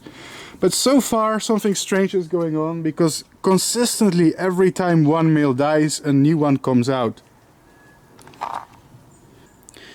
So I want you guys to welcome our newest moth. And once again it's a male. Curiously, there has been no sign so far of females, and I wonder why, I wonder how. I think this is like the fourth male that we have in a row. It would be nice to have a pairing. That's my ultimate goal, to continue the life cycle. The point of breeding moths is that when you breed them, you produce more of them than you started with. Now, one single pairing can result in like 50 to over 100 eggs, depending on how big and healthy the female is. So we just need one pairing to create more individuals than we started with. That's the cool thing about moths. If you succeed, you're gonna have so many babies. As you can see, this is also a gorgeous specimen. Healthy. Looks healthy to me. Hello there, cutie pie. Let's show your adorable little face to the world of YouTube. I mean, they don't live very long, so let's make them famous, right? Whoa. Yeah. Look at how cute its little legs are. Huh? Adorable. Now, Argema mimosae really is one of my favorite species to raise. They're really just that gorgeous. I'm anxious to have a female soon. That would be quite nice. You are amazing. You are beautiful. Just look. This is art. This is art. This is so beautiful. Our world has such amazing creatures, and I'm so sad that they are unpopular. Moths don't get enough attention, people. Well, folks, it looks like we don't have any pairings so far. But that's fine, we're not in a rush. We have many cocoons left because we raised many of them. And I think we'll be okay. It's important to enjoy the experience, you know. No pressure. No unnecessary pressure. Just beautiful insects. But we have a lot of time and patience. It will work out, I think. One of my dreams, though, is to see this species in the wild someday. Now, I've heard that this species is actually quite common in the tropical rainforests of the tropical parts of Africa. All you have to do is go to Africa and find a way to moth trap there. If you do that, it's not hard to find them if you're in the right season. Must be so beautiful to see them in the wild. I would like to visit Africa someday, that would be great. Imagine the cool moths I will find there. And this is what I was going to say would be happening. Of course, we had the issue of only getting males, only males, males, males, no females. Of course. And a synchronization issue. So some of the moths were coming out at the same time. That's a good sign. At least they are a little bit synchronized, but it's hard, man. Alright, ladies and gentlemen. The moths, they just keep coming out. And every time I check, it seems like I have a new specimen. Today, 2 new males have hatched and they're absolutely gorgeous. Can you see it? Wow. Really incredible and beautiful African moon moths. But there is a problem. Again, I have 2 males. Why do I keep getting males? I'm trying to breed them. I need a male and a female. But again, these are 2 male specimens. It's kind of annoying. Like, they're really beautiful. I'm happy to see them. But seriously, guys, for a good breeding, I'm gonna need some females, man. Where's the girls? Where are the girls at? Ooh, you know that song? No? Thank God. It was a terrible song. Anyway. Take a look at that. Wow, they're really marvelous and gorgeous animals. Wow. Such an incredible beauty. So bright yellow. They're more bright yellow than most moon moths really are. That's how you see the awesome difference between Argema and Actias moths. If you're a fan of my channel, you've probably seen both. Wow. Fascinating and awesome animals, but guys, I really gonna need some females. I really gonna need some females to come out of their cocoons. Please, that would be so nice.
During the production of this video I got frustrated.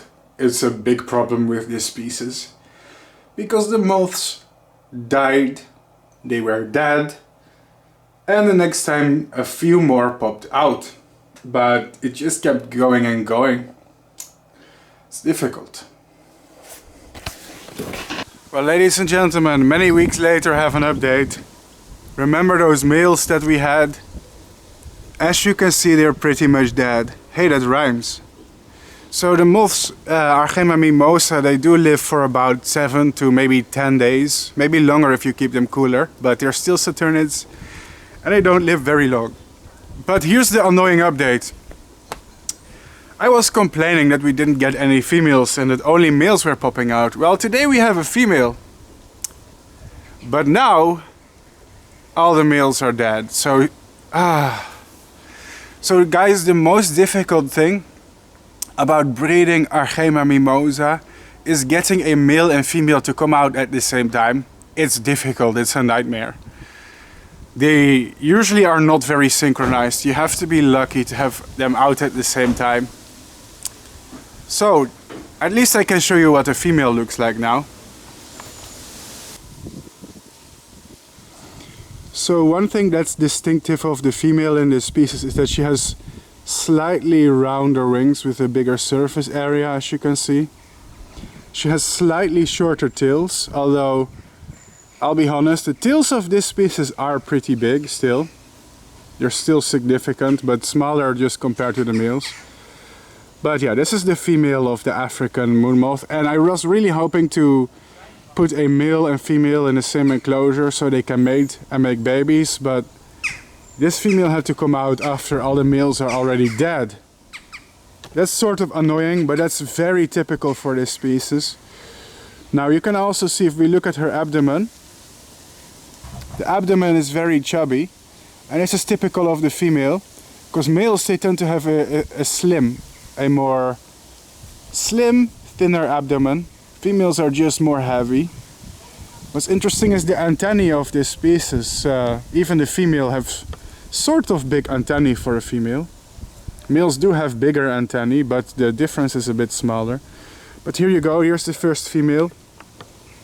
As you can see, she is a bit larger overall, bigger wingspan. Males are a bit smaller. She is very beautiful, and I'm very proud of having raised her myself. It's a really beautiful insect.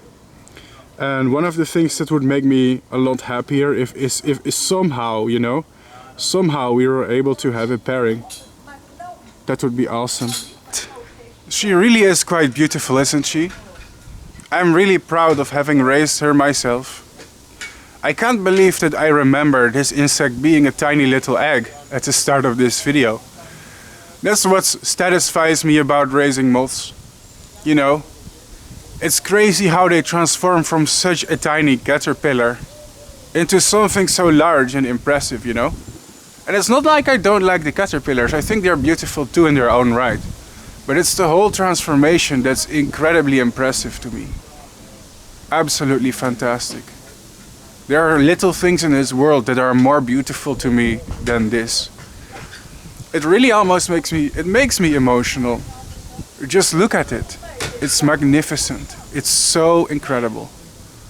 And I'm so happy and grateful that we share a planet with creatures like these. I'm honored, really. I'm honored that I get to live on the same planet as this beautiful thing. And I'm grateful. I wish more people would appreciate it, you know. There's so much beauty in our world. And we seem to be very keen on destroying it, unfortunately. We should try to study and preserve it. Well, amazing. So, one thing I like to do is oh, of course, there's an airplane. Military bullshit. So much noise. Where's the peace and quiet? One thing I like to do is I like to measure the wingspans of the species by putting them on a cutting board. And every square represents basically 1 centimeter. So let's see how that goes. Let's carefully put you here. Ah, there you go.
Well guys, I have to say, I do hope that this episode ends with a pairing somehow. I'm not sure if this female is going to find a mate. They keep coming out one by one after the previous one has died. It's very typical, really.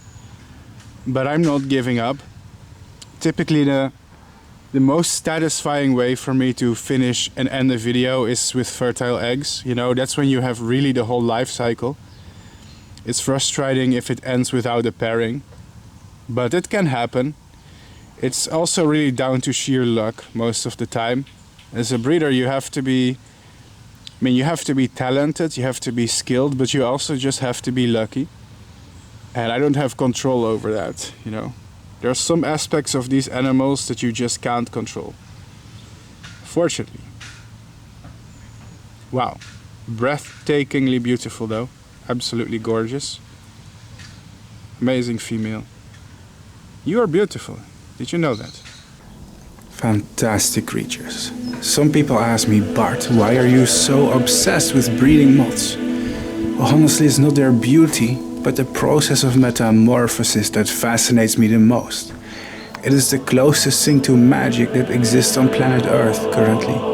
It is incredible to witness how these green plum pickles transform eventually into a beautiful flying animal.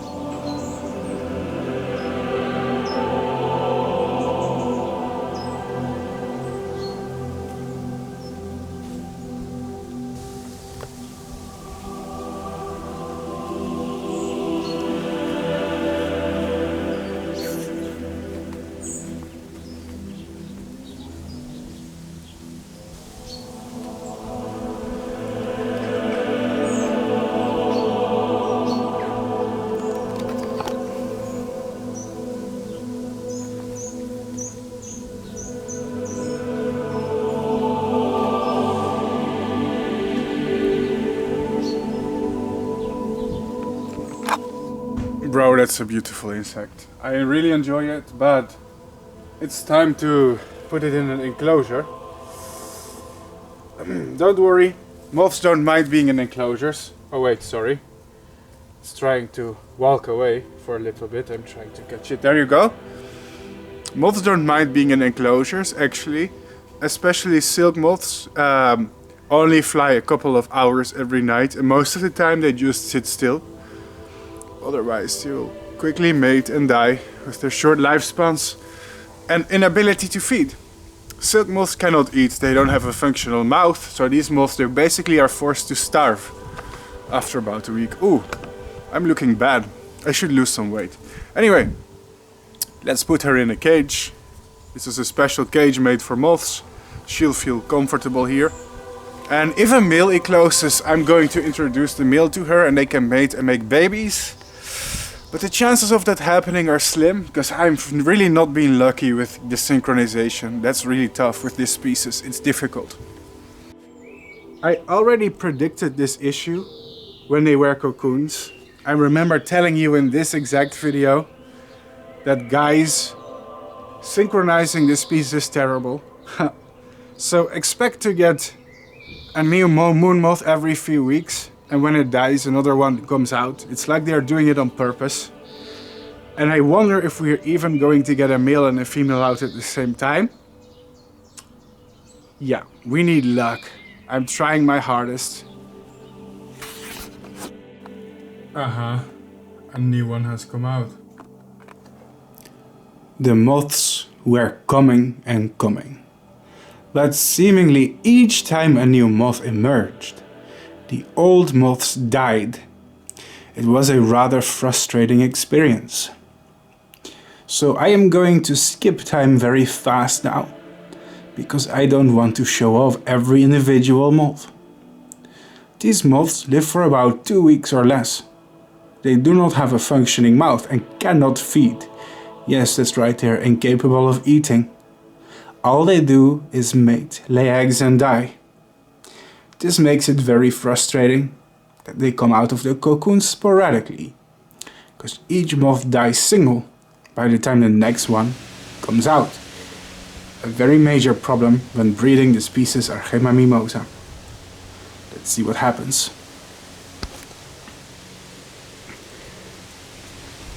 And then one day, much more to my sheer amazement, I did get a male and a female at the same time. I hope they pair, otherwise I'm gonna go crazy. I'm gonna lose my mind after so much effort. Oh my gosh, what's this? It may be hard to see, but this is a male coming out. A male. I'd love to introduce him to the female tonight, but he hasn't finished his wings, so we have to wait. Ladies and gentlemen, I, Bart Coppens, am admittedly the biggest dork in the world. You see, last night I was full of excitement and joy because a new moth came out.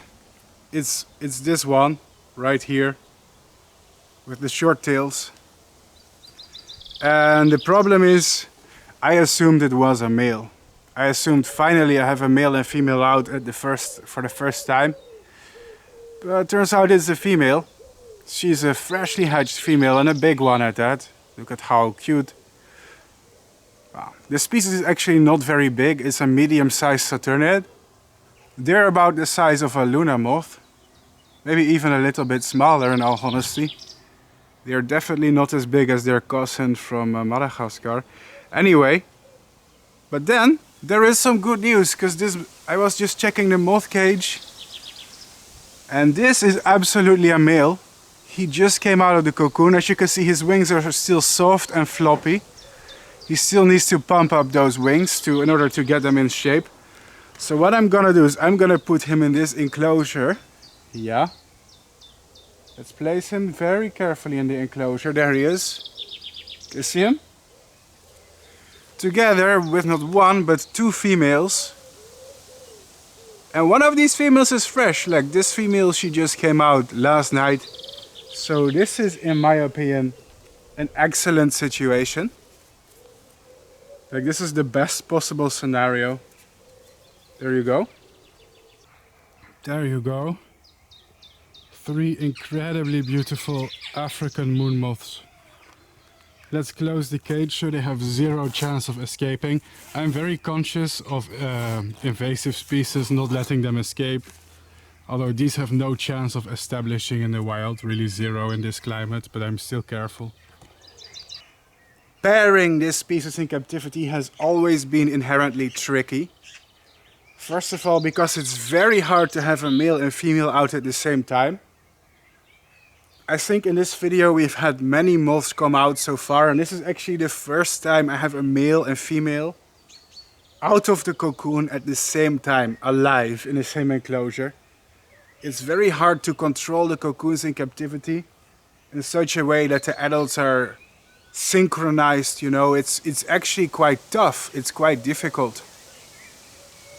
But this is literally the first chance I have at mating them. The annoying thing is mating them is also difficult. Sometimes they outright refuse for no reason at all. In captivity sometimes the male or female just doesn't feel like it. But tonight is a warm summer night, it's windy. And I feel like with some luck they're gonna feel like making love. Hopefully. Again, let's try our luck. By essentially placing them outdoors here in the messiest little shed in the world. Temperatures in my country, the Netherlands, and where these come from, rainforests in Africa, are wildly different. But it's summer, it's warm. That may actually make a difference. If these insects mated, that would be fantastic. That would be great. I would be so freaking happy. Now guys, let me ask you a question. And now folks, for the $1,000,000 question. Did they mate last night? Let's have a look. Now my garden and my shed is absolute trash. I'm working in the garden. I'm replanting several trees and cutting them down, so sorry for the garbage. I'm generally speaking a messy person, I won't deny that, but this is a temporary situation. Oh yeah, all this dead plant material here behind me, that's what I've been cutting. But you guys probably don't care, do you? This was a lot of work, it took me several days. I'm renovating my whole garden, you know, cutting down the old plants and planting new ones, but it's off topic. I don't even know why I'm sharing this. This is nonsense. I have the bad habit of going off topic on my YouTube videos. It's probably because I have very bad concentration. So let me turn the camera around. Maybe it's because when you guys see that stuff on the background, people always start asking questions. But this video is about these awesome African moon moths, and let's not be super distracted. So, let's see what the situation is.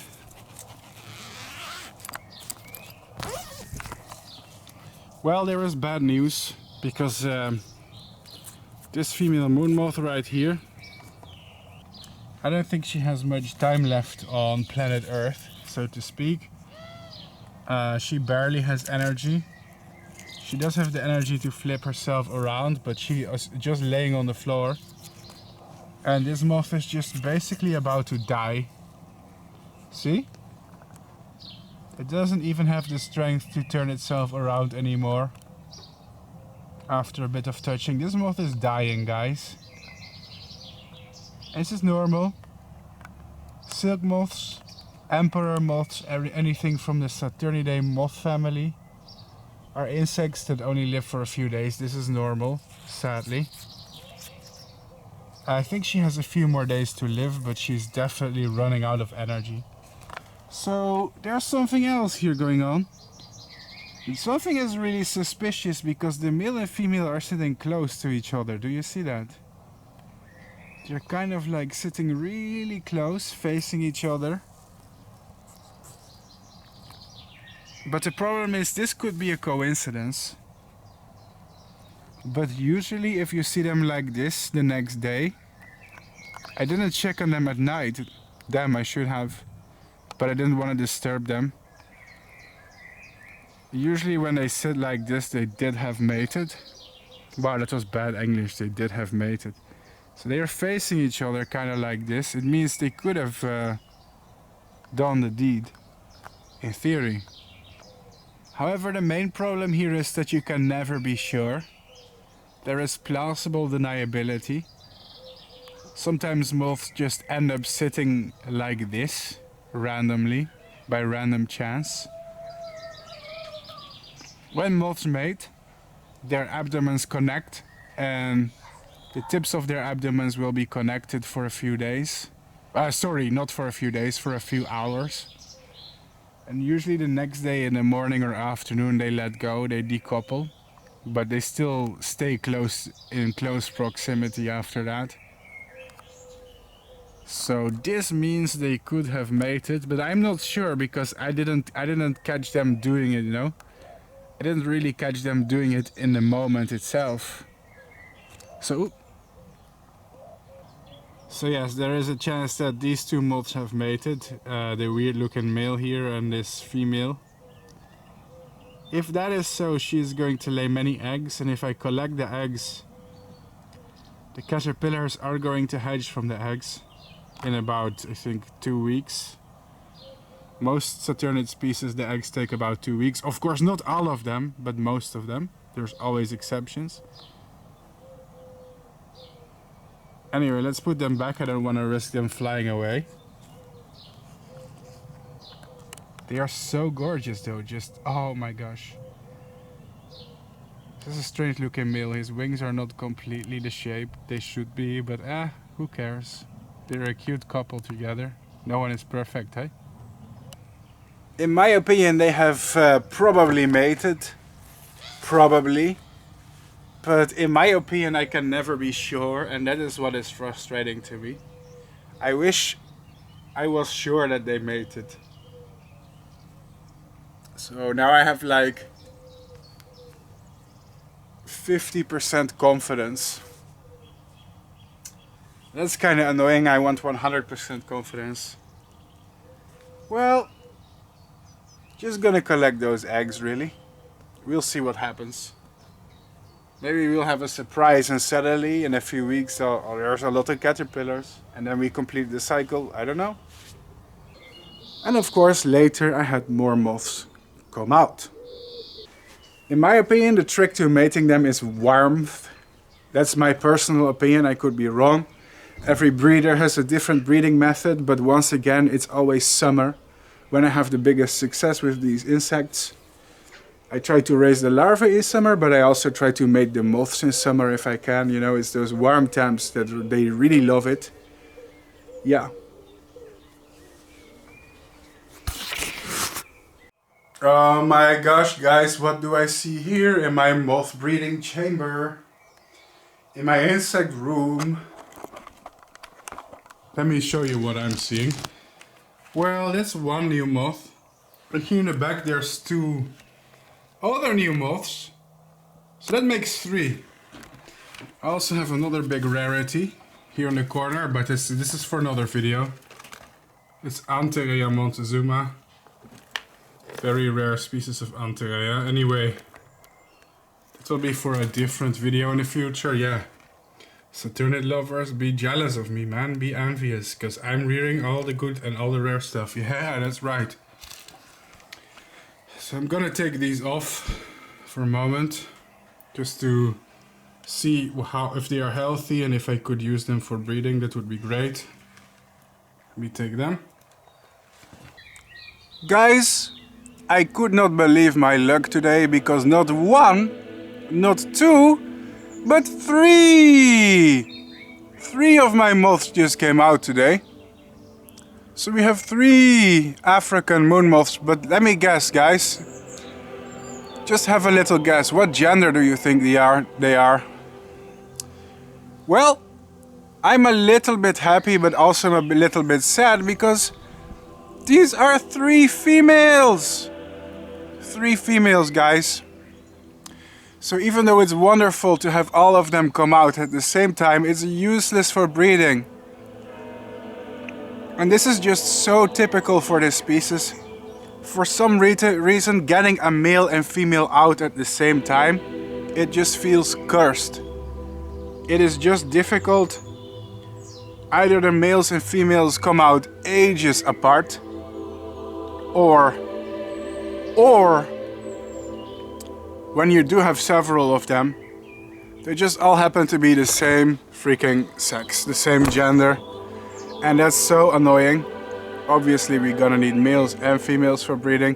So enjoy the beautiful moths I have here. Don't worry, I never let any of my insects escape, like never. And enjoy these beautiful insects, really it's awesome. But I'm really kind of annoyed also, like it's so annoying. So far we raised so many moths and only once did we have a male and female out at the same time. Now guys, that's great. Epic social media moment, it's all fine and dandy, but I think we've seen a lot of close-ups of these gorgeous insects already. You bet you're already tired of seeing them. I'm grateful to have all of you as an audience. I'm grateful to have all of you here. It makes my life so much better. What I'm gonna do is I'm gonna put them in an enclosure where they belong. Here you go. I'm gonna take them off my face and place them in the cage here in the enclosure, where they will live a happy life. A life that only lasts for about 7 days. Very disturbing, I know. So these are our 3 new moths, but what happened to the old moths?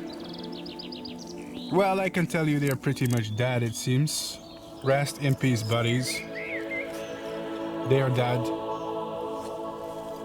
In contrast to these 3 live moths, however, the most important ones in my breeding have been these 3 dead ones, because this is the only time that I've had a male and female out at the same time. You can recognize the male because he has 2 hooks on his abdomen. Can you see them? He has 2 hooks, and the female, instead, she has kind of like a gland, a different abdomen, but these moths are dead. Rest in peace. The good news is, however, that the moths did leave us a gift. And the gift is scattered all over the cage walls. It's called eggs. So if these moths have mated, then if I collect these eggs, they're going to hatch. What I usually do, and it's to collect these eggs by hand. Some of them look dried out, but others of them look potentially viable. I'm gonna collect these eggs and place them into this container. And then I'm gonna wait for 2 or 3 weeks and see if any babies come out. If they do, it means they have mated. I have a very strong suspicion that they did mate, but we cannot be sure. Hey you, why are you spying on me? Anyway, let's continue.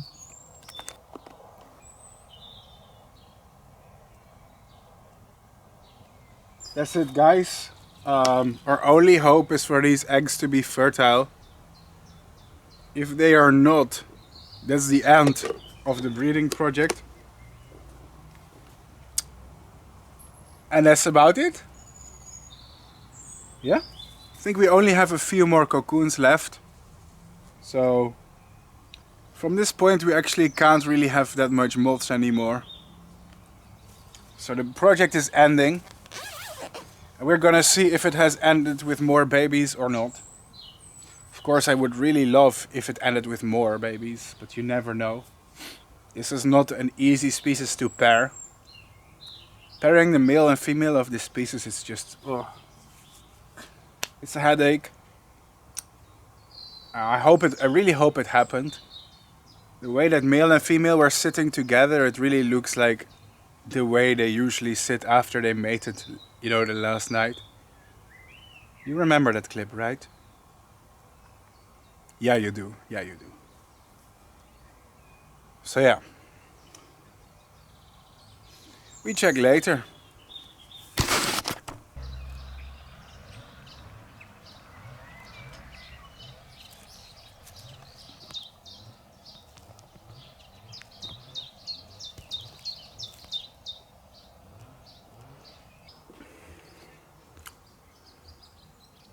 Ladies and gentlemen, several weeks later I have good news. Yeah, I look different. I shaved for once. I shaved, guys. I don't know, I look 20 years younger. Oh, it's beautiful. What am I doing? What am I doing? Am I going insane? Yeah. Yeah, that was fake. That was fake insanity. The real insanity, you don't see it on YouTube. It goes on behind the scenes. Ooh. Ooh. What has he done? What has he up to? What has he hidden in his basement? Just kidding. What are we talking about? Oh yeah, moths. La la la la la. Okay, let's get back into it. Several weeks later, guys, I had good news. Because I was checking the container with the eggs. And I see something. See something nice. Something that we have waited for. Let me show you. Take the camera off. So, here's the plastic container in which I collected the eggs. I'm sure you remember. And if we open the lid, what is it that we see? Ha! They look like tiny hagelslag, but only Dutch people will know what that means. Sorry, if you're not Dutch, you will never know. But take a look. Oops, it looks like the eggs that we found were fertile. So that means we did have a pairing. And for that I'm happy, because pairing this species is quite hard, you know, it's very difficult. It's hard to synchronize the adults to come out at the same time in the first place, but on top of that, it is notoriously difficult to get them to mate also, even if you have a male and a female. So what I would like to do, whoops, the camera is shaking, I'm gonna offer them some leaves of sweet gum. In my opinion, there's many plants you can use to raise them, guys. You don't have to use the same plant that I use in this video. I just like to use sweet gum because I have a lot of it in my area. Even if it's not even native to my country, the council, they like to plant it like as a decorative plant. It's a very beautiful tree.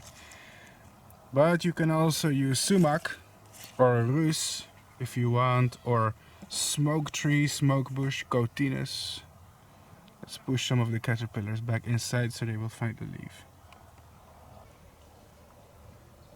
There you go, the caterpillars are sniffing out the food. One of them is already eating, they must have been super hungry. Wow, they're eating straight away. Sometimes it takes baby caterpillars up to 24 hours to even start eating. But this probably means they are very hungry, probably because it's warm today, so it speeds up their metabolism. And they've been in the container for several hours, building up their hunger. Well, it's starting to walk around, so the feeding was only short-lived, but it did eat. You saw it munching.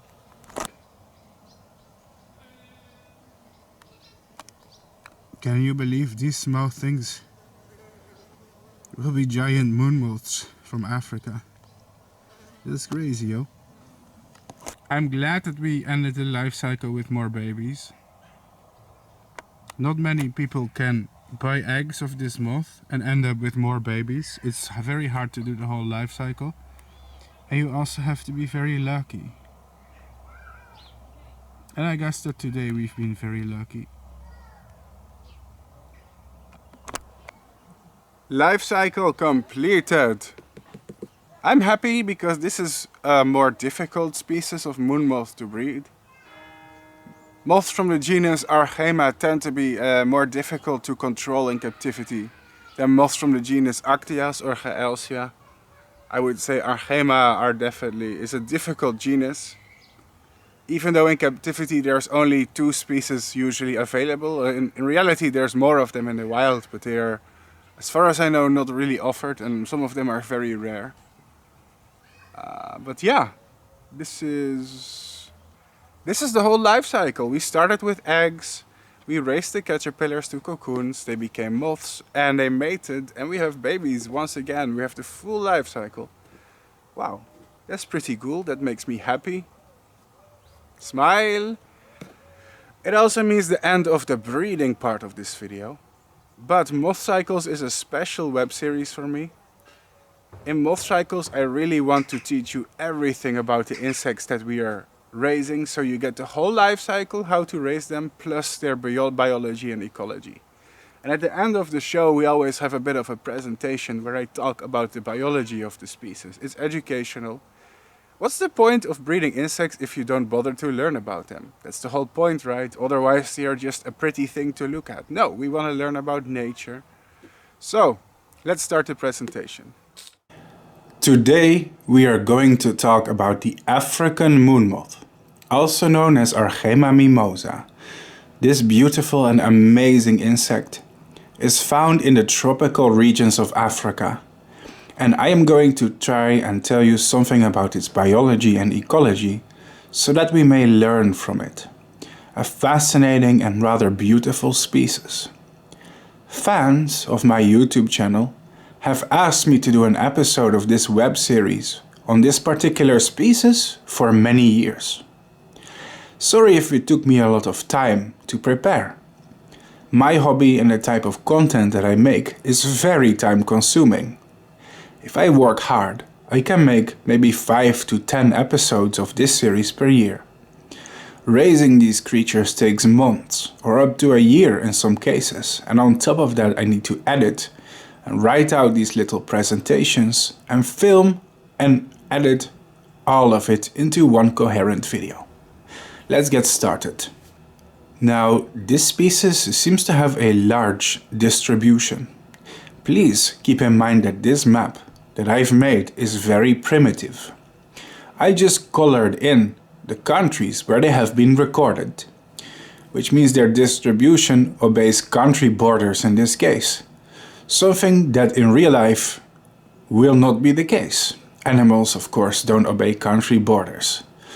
But some of the places where this species has been recorded is in Angola, in Congo, in Ethiopia, Kenya, Malawi, Mozambique, Namibia, Botswana, South Africa, Tanzania, maybe parts of Uganda, Zambia, and Zimbabwe. Argema mimosae is primarily a forest species. In Africa, forest comes in many shapes and forms, such as seasonal dry forest, tropical rainforest, or savanna mosaic forest. It seems that the African moon moth or Argema mimosae is found in most types of forests, from rainforest to savanna forest. If you want to observe this species in the wild, generally speaking, find good quality woodlands.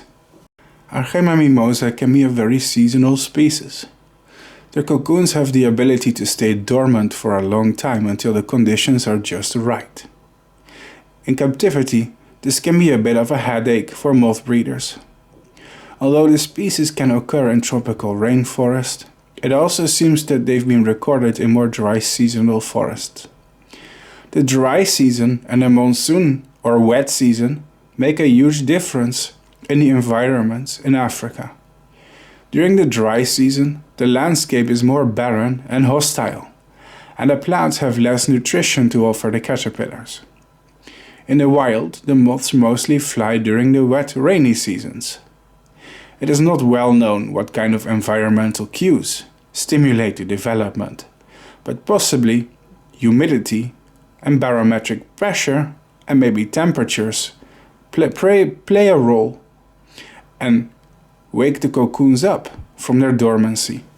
Some people online say that the favorite food plant of these moths should be mimosa or acacia because of the scientific name, Argema mimosae.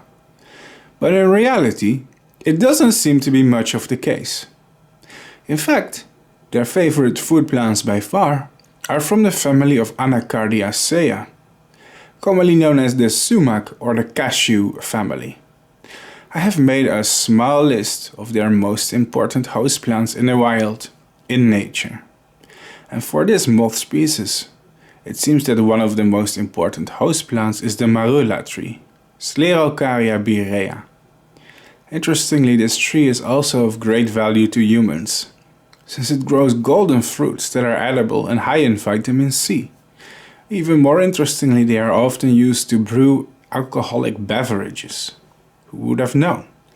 They also use other members of the genus, such as Sclerocaria cafra and other Sclerocaria species.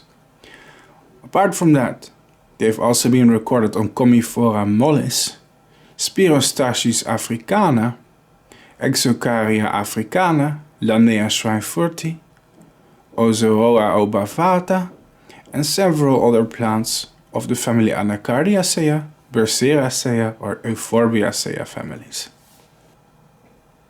Silk moths often have the remarkable ability to feed on plants that are not even native or indigenous to where they occur in nature.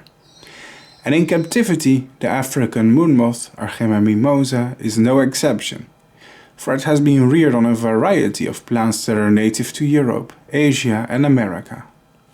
The caterpillars eat plants such as liquid amber, Cotinus coccygia, juglans, rus or sumac, Pistachia lenticus or pistachio, eucalyptus, euphorbia or certain species of spurge, schinus or pepper tree, with a good result. And if you want to breed this species, I recommend using some of these food plants that I suggest, at least if you live in the West and want to raise them.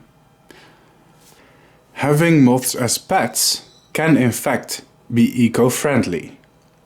In various parts of Africa, these insects are farmed in captivity for mass export to butterfly farms or the pet trade. A lot of people have objections to breeding exotic moths in captivity, citing the fact that it's unethical to remove them from the wild. But silk moths are easily farmed in the wild, and sometimes can even be a source of revenue. In Africa, local moth farmers and butterfly farmers can sustainably breed species of insects in order to export their cocoons and pupa to butterfly farms and hobbyists all over the globe. And the insects that you've seen in my video were not stolen from the wild. In fact, they were a result of captive breeding programs. Many countries in Africa are still developing, and butterfly farms can be a sustainable solution. It makes people economically dependent on conserving the environment. No forest means no moths, after all, which means no income. It's a much more attractive alternative than agriculture or cutting down the forest to sell hardwood or grow crops. This way people need to conserve the environment to earn their paychecks. And butterfly farms and moth hobbyists alike can legally and ethically import farmed cocoons. And you can buy them too. Check out these websites where you can buy moth cocoons and eggs. I'll even include a QR code that shows where you can obtain them. Now first, a little disclaimer. Importing exotic insects is not legal in every country. I live in the Netherlands, in Europe, and my country has very relaxed laws when it comes to species of pet insects. But where you live, it may not be legal to just order cocoons of moths from other countries. So please follow the law. Anyway, here are some websites that sell them from time to time if you're lucky. Of course, supply and demand changes. These links work as of the year 2024, but please keep in mind that if the links change in the future, the QR codes become invalid. If you're watching this many years after it's been uploaded, forgive me if they don't work anymore. The internet is constantly changing.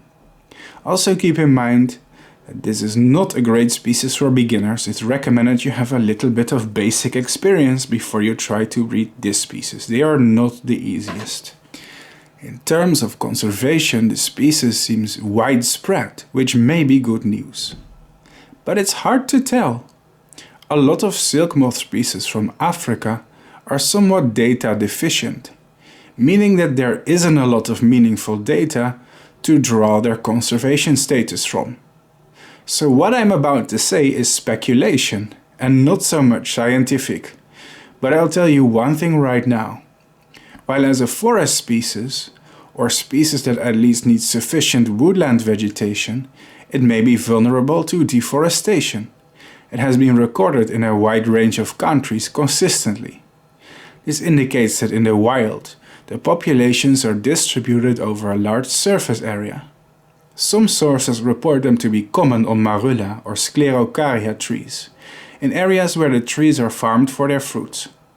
So while I don't have the power to speak for their official conservation status, I am of the opinion that the species is not endangered and not threatened at the moment, and that it can in fact be common in several places. That being said, we should still monitor them, of course. They do seem to rely on forest environments, and as we know, forests in Africa are often on the decline due to severe deforestation. It is, however, one of the more widespread species, making it of less concern than many more rare and localized species. And in a way, that is good news. In many of my videos, I have to bring bad news about declining or endangered species, but this species seems relatively fine, at least at the moment. Also interesting to briefly mention perhaps is that the caterpillars of this species appear to have a yellow form. All my larvae in this video were green, however. Maybe I'll get the yellow form too next time, who knows? It may or may not surprise you to know that there are several other species of Argema. Some of them are incredibly rare, and virtually nothing is known about some of them. This video is about a different species, but I thought it was interesting to make my viewers aware of the fact that this genus has several sister species that are incredibly rare or elusive. The most famous one, and perhaps not so rare, is the comet moth from Madagascar, known as Argema mimosae. If you are a fan of my YouTube channel, you may have seen me showing them off before. It is definitely the largest species in the genus, and one of the largest species of moths in general. It is quite distinct looking from other species in the genus Argema. It is often framed for the pet trade and for display in butterfly houses across the globe. I have yet to film the whole life cycle of this species for YouTube, mainly because they are difficult to breed in my opinion. Maybe I will save it for a special video.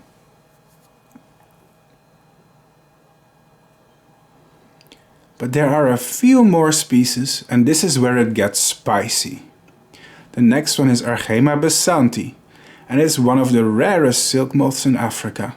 It's said that less than 20 specimens of this species exist in collections. It lives in northern and eastern Kenya, southern Ethiopia and western Somalia. Almost all the Argema basanti moths that have ever been documented have been taken as cocoons. I have rarely heard of one ever coming to light. and I'm aware that there are only 1 or 2 females known to science.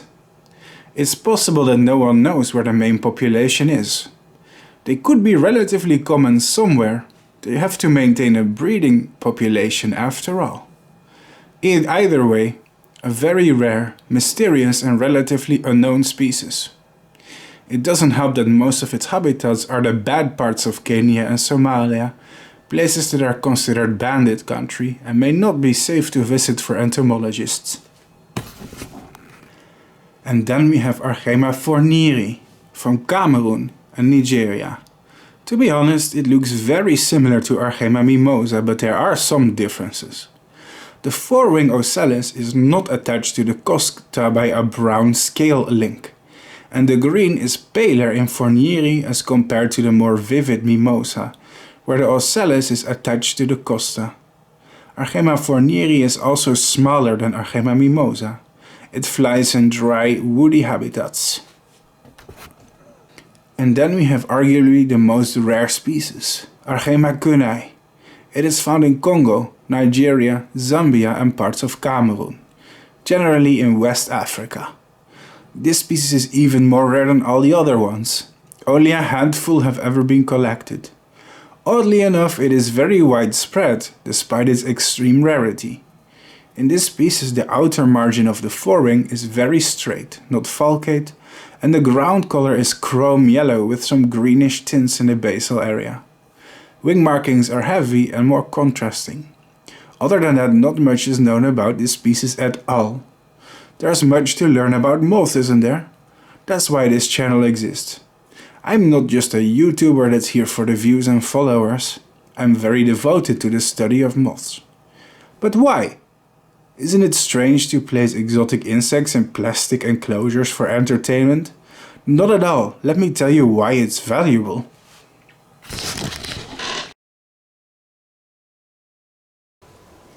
Well. That was great, folks, wasn't it? The breeding of the African moon moth, Argema mimosae.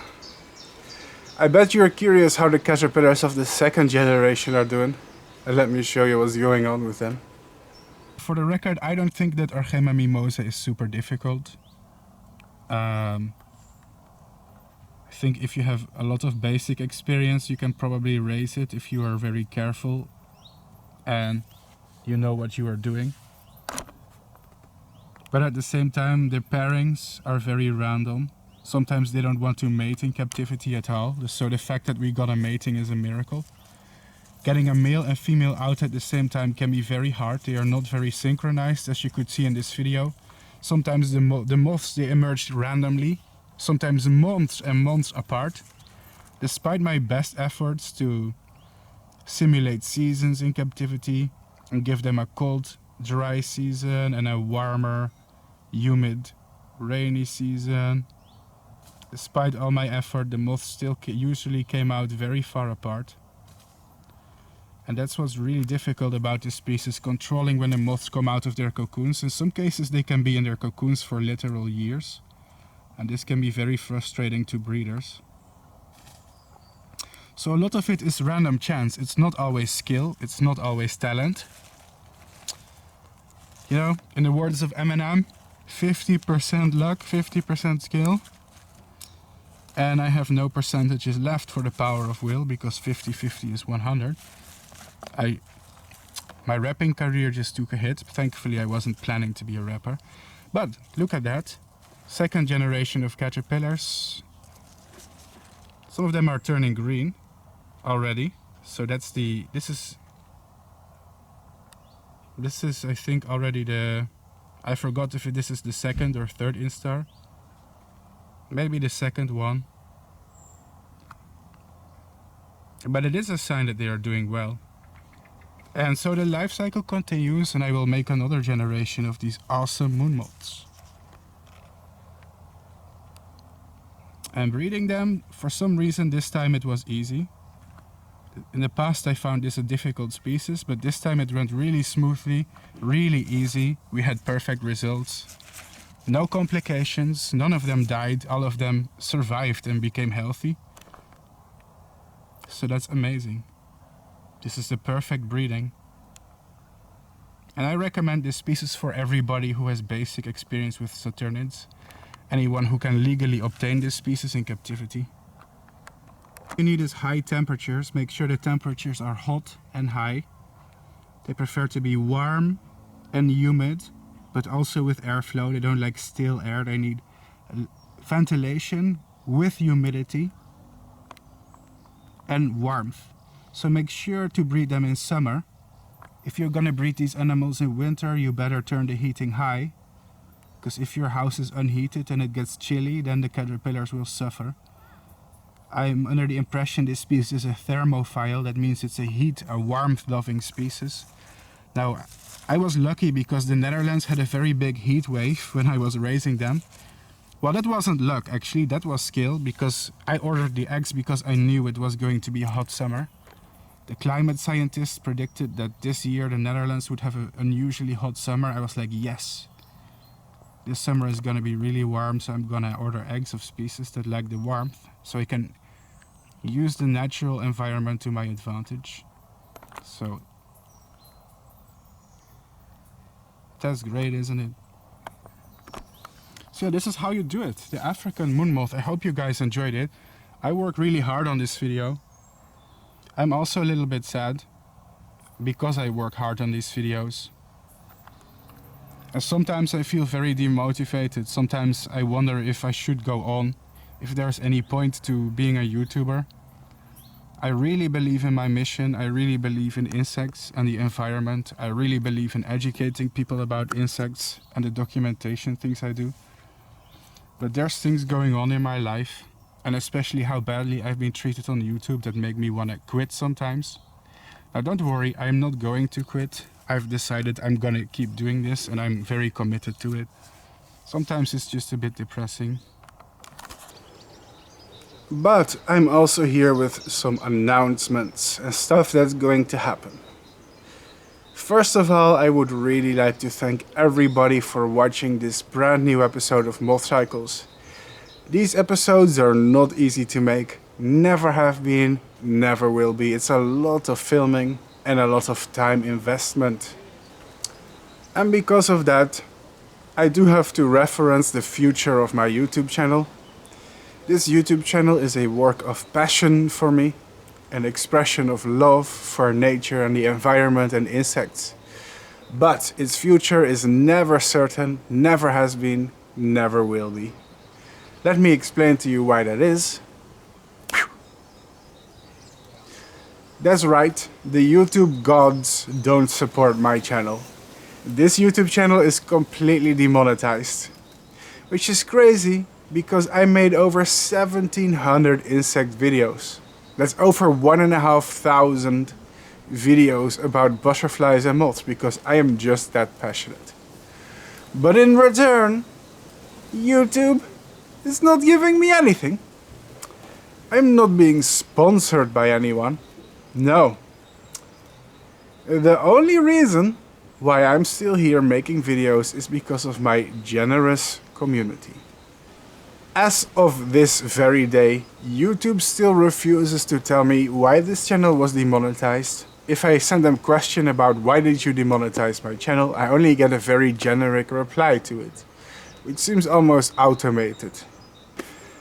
I don't understand, because I don't really upload anything controversial. I don't upload political content. I don't do any crazy stunts for views that are dangerous or harmful. But it is what it is. YouTube can do what it wants, and if it wants to demonetize my channel, so be it. There's not much I can do against it to stop it. It is what it is. I have to accept it. But there has been one wonderful solution, and that is you, my generous fans and viewers. If you are a fan of my channel, you've seen me make this segment so many times. And I'm gonna continue doing it because it saved my ass. It saved my behind. If you like this show, if you value and appreciate what I do, if the future of this channel and its continued existence is important to you, if it's meaningful to you, if you learn things from me as a content creator, I would urge you to become a member of my Patreon. What is Patreon? Patreon is more or less a subscription selling service or crowdfunding platform, and it works this way. Some people buy a subscription to my Patreon for $1, and it costs them $1 a month to be a member of my channel on Patreon. In return, you get some rewards, such as mugs, stickers, posters, t-shirts, postcards, stuff that I designed from time to time. There's a loyalty program that rewards people with stuff that I made or designed. Let me show you some of the rewards you can expect from Patreon if you are a member. Of course, the kind of stuff that you receive depends on which tier, which level of member you are. It's basically exponential. The higher your tier, the more rewards you are going to get. Now, that being said, it makes a world of difference if a few people pledge $1 to my Patreon account. My God, I am doing this in my free time, making these really long moth life cycle videos, and I've done it hundreds of times. It's taken months and years of my life, and I'm not bitter about it. I'm very happy about it. It's my greatest and biggest and best passion. I love to talk about moths. I love to educate people about moths. But it makes my life more easy if people have my back. Because it's difficult to make this kind of content that you're watching right now without any financial support. And it sounds quite awkward to just put it out there, you know, to be this open about it, but it is what it is. And I have to remind people. Secondly, there's also goals. If we collectively hit a certain goal, then I will make a special reward video for you, and we are very close to 2 goals. First of all, I promise that if we hit the $475 goal, I will make a life cycle video about the autumn emperor moth, a very unusual silk moth from Europe, Perisomena kakigena. And we are very, very, very close to the goal right now. I think it's gonna happen this year. So if you're thinking about becoming a member of my Patreon and you need a reason to do it, this is probably why you want to see that life cycle. I am going to make it as a special reward if we hit the goal of 475. And then I'm gonna breed these species and film the life cycle for you on YouTube. If we hit the goal of $475, I will film the life cycle of a really unusual moth from Europe for you. It's called the autumn emperor moth, and everybody wants to breed them. Can you blame people? They are truly gorgeous little insects, and they are not that commonly available in the hobby, so it's a rare opportunity to get something that not many people can breed. Maybe some motivation for you to join my Patreon. On top of that, there's another classic species. People have been begging me, begging, Bart, please can you breed it? Please can you film it? For many years. It is the small emperor moth, Saturniid pavonia, a very famous species from Europe. One of the most important European silk moths. To be honest, they are gorgeous creatures. The caterpillars, the moths, the adults. The whole life cycle is really something mystical and something absolutely wonderful. And if we hit the $485 goal, I'm gonna make an episode about them. You can make it happen. We are very close to the goal right now. If we hit the goal of $485, I will film the life cycle of a very classic moth from Europe for you. It's called the small emperor moth, and everybody loves to see them. This iconic species is still missing from my MothCycles episode.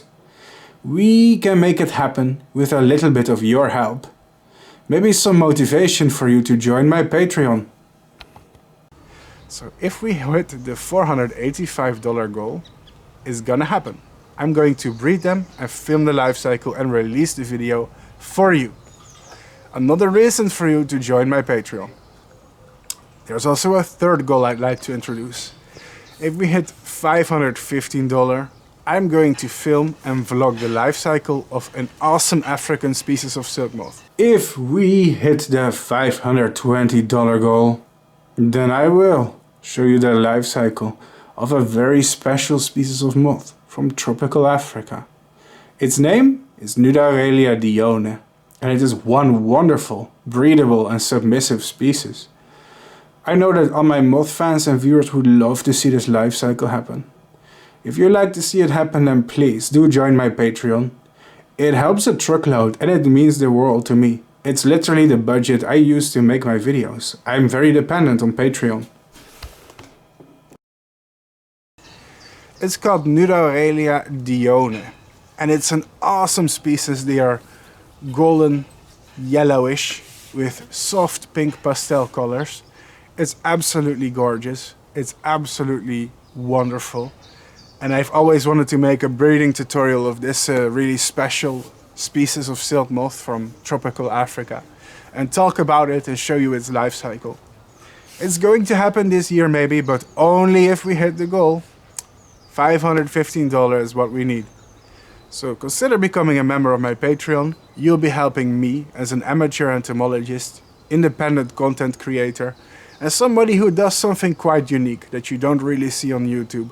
Filming moths, butterflies, talking about entomology, ecology, invertebrates. And of course raising awareness for them while also making breeding tutorials. How many people do that on YouTube? I think there's not many. If you think that's worthy of your support and sponsorship, please consider joining my Patreon. Of course, there's also other ways you can donate. You can donate via PayPal, but since recently I also have a web shop, a web store on Etsy. On Etsy I sell various items that you can buy, and on every sale I make a little bit of profit that helps me and my YouTube channel. In fact, since recently I have released my first book. It's more of a photo album than a book that you should be reading conventionally, but it contains my best and biggest moth and butterfly pictures. It contains pictures of many rare species. Let me show you what I've made. For the past 10 years or so I have been breeding moths non-stop, intensively, year after year, and because of that I have accumulated an awful amount of pictures of rare species. And finally I have processed all these pictures into the first Bart Coppens book. It is called A Lifetime of Moths, Volume 1 by Bart Coppens. I am the author. And it's more of a glorified coffee table book of the pictures of the best species that I have raised in captivity for the past decade, my most famous and visually impressive pictures. But there is more to it, because when we keep turning the pages, we will... Oh my god, look at that. I'm sure you guys would love to own this. I worked really hard on producing this. But if we keep going, you can see that there's a text index with information. And every picture is accompanied with a number. Let me show you. This, for example, is plate number 26. And you can look up number 26 here in the index and find information about the species. See? Number 26, Perisemena carcigena. How I reared it, what food plants I used, where it occurs. So it's important for me that people don't just stare at pictures of pretty little insects, but also learn something. So if you are a breeder of moths or aspiring entomologist like me, this book will be very useful to have in your collection. You can order it from me on Etsy. I will make sure to include again a QR code that takes you to this product. Its availability may be limited. It depends on how popular it is and how many people would love to order it. Of course, it's going to be in print for longer if a lot of people order it. I also offer an option to get signed copies, and it contains some of my adventures in Brazil and some of the coolest pictures that I was able to make in my lifetime. So if you think that's something awesome, I highly recommend getting it from my web store on Etsy. I made it all myself, all the pictures are mine, all the text is mine. And of course, buying my newest book from my web store on Etsy is also going to support my channel. For every book that I sell, I make a little bit of profit. And all the money I make online, I'm trying really hard. I spend all of it on making new videos, obtaining the most exciting species, obtaining good quality camera equipment, having the free time to film, getting train tickets or bus tickets, because sometimes I like to travel and film in nature. So yeah, that's another way to support my channel, is check out my Etsy webshop and buy my newest book. I worked really hard on it. Last but not least, if you are a member of my Patreon, your name will be in the credit of all the big productions that I make. And in this case, it's going to be MothCycles. I am very happy to finally film the life cycle also of a moth from Africa. It's been a while since we've done that in the episode MothCycles, you know, in this web series. Recently I went to the country of Uganda and I had some really cool experiences there. Let me show you. That's right, I recently visited the country of Uganda to study moths. It was an amazing experience. And you would not believe the things I have personally seen and experienced. Africa is a fascinating continent with a lot of potential. When it comes to the study of insects, in all honesty, I would love to crowdfund more scientific projects and entomology projects to document the moths of Africa. And if all goes well in the future, I will be researching moths here on a regular basis. I think Uganda is a wonderful country and my experience there was very positive. If all goes well, I'll be back soon to study more of the local species there. Africa is wonderful, really. It's so rich and diverse and partially unexplored even.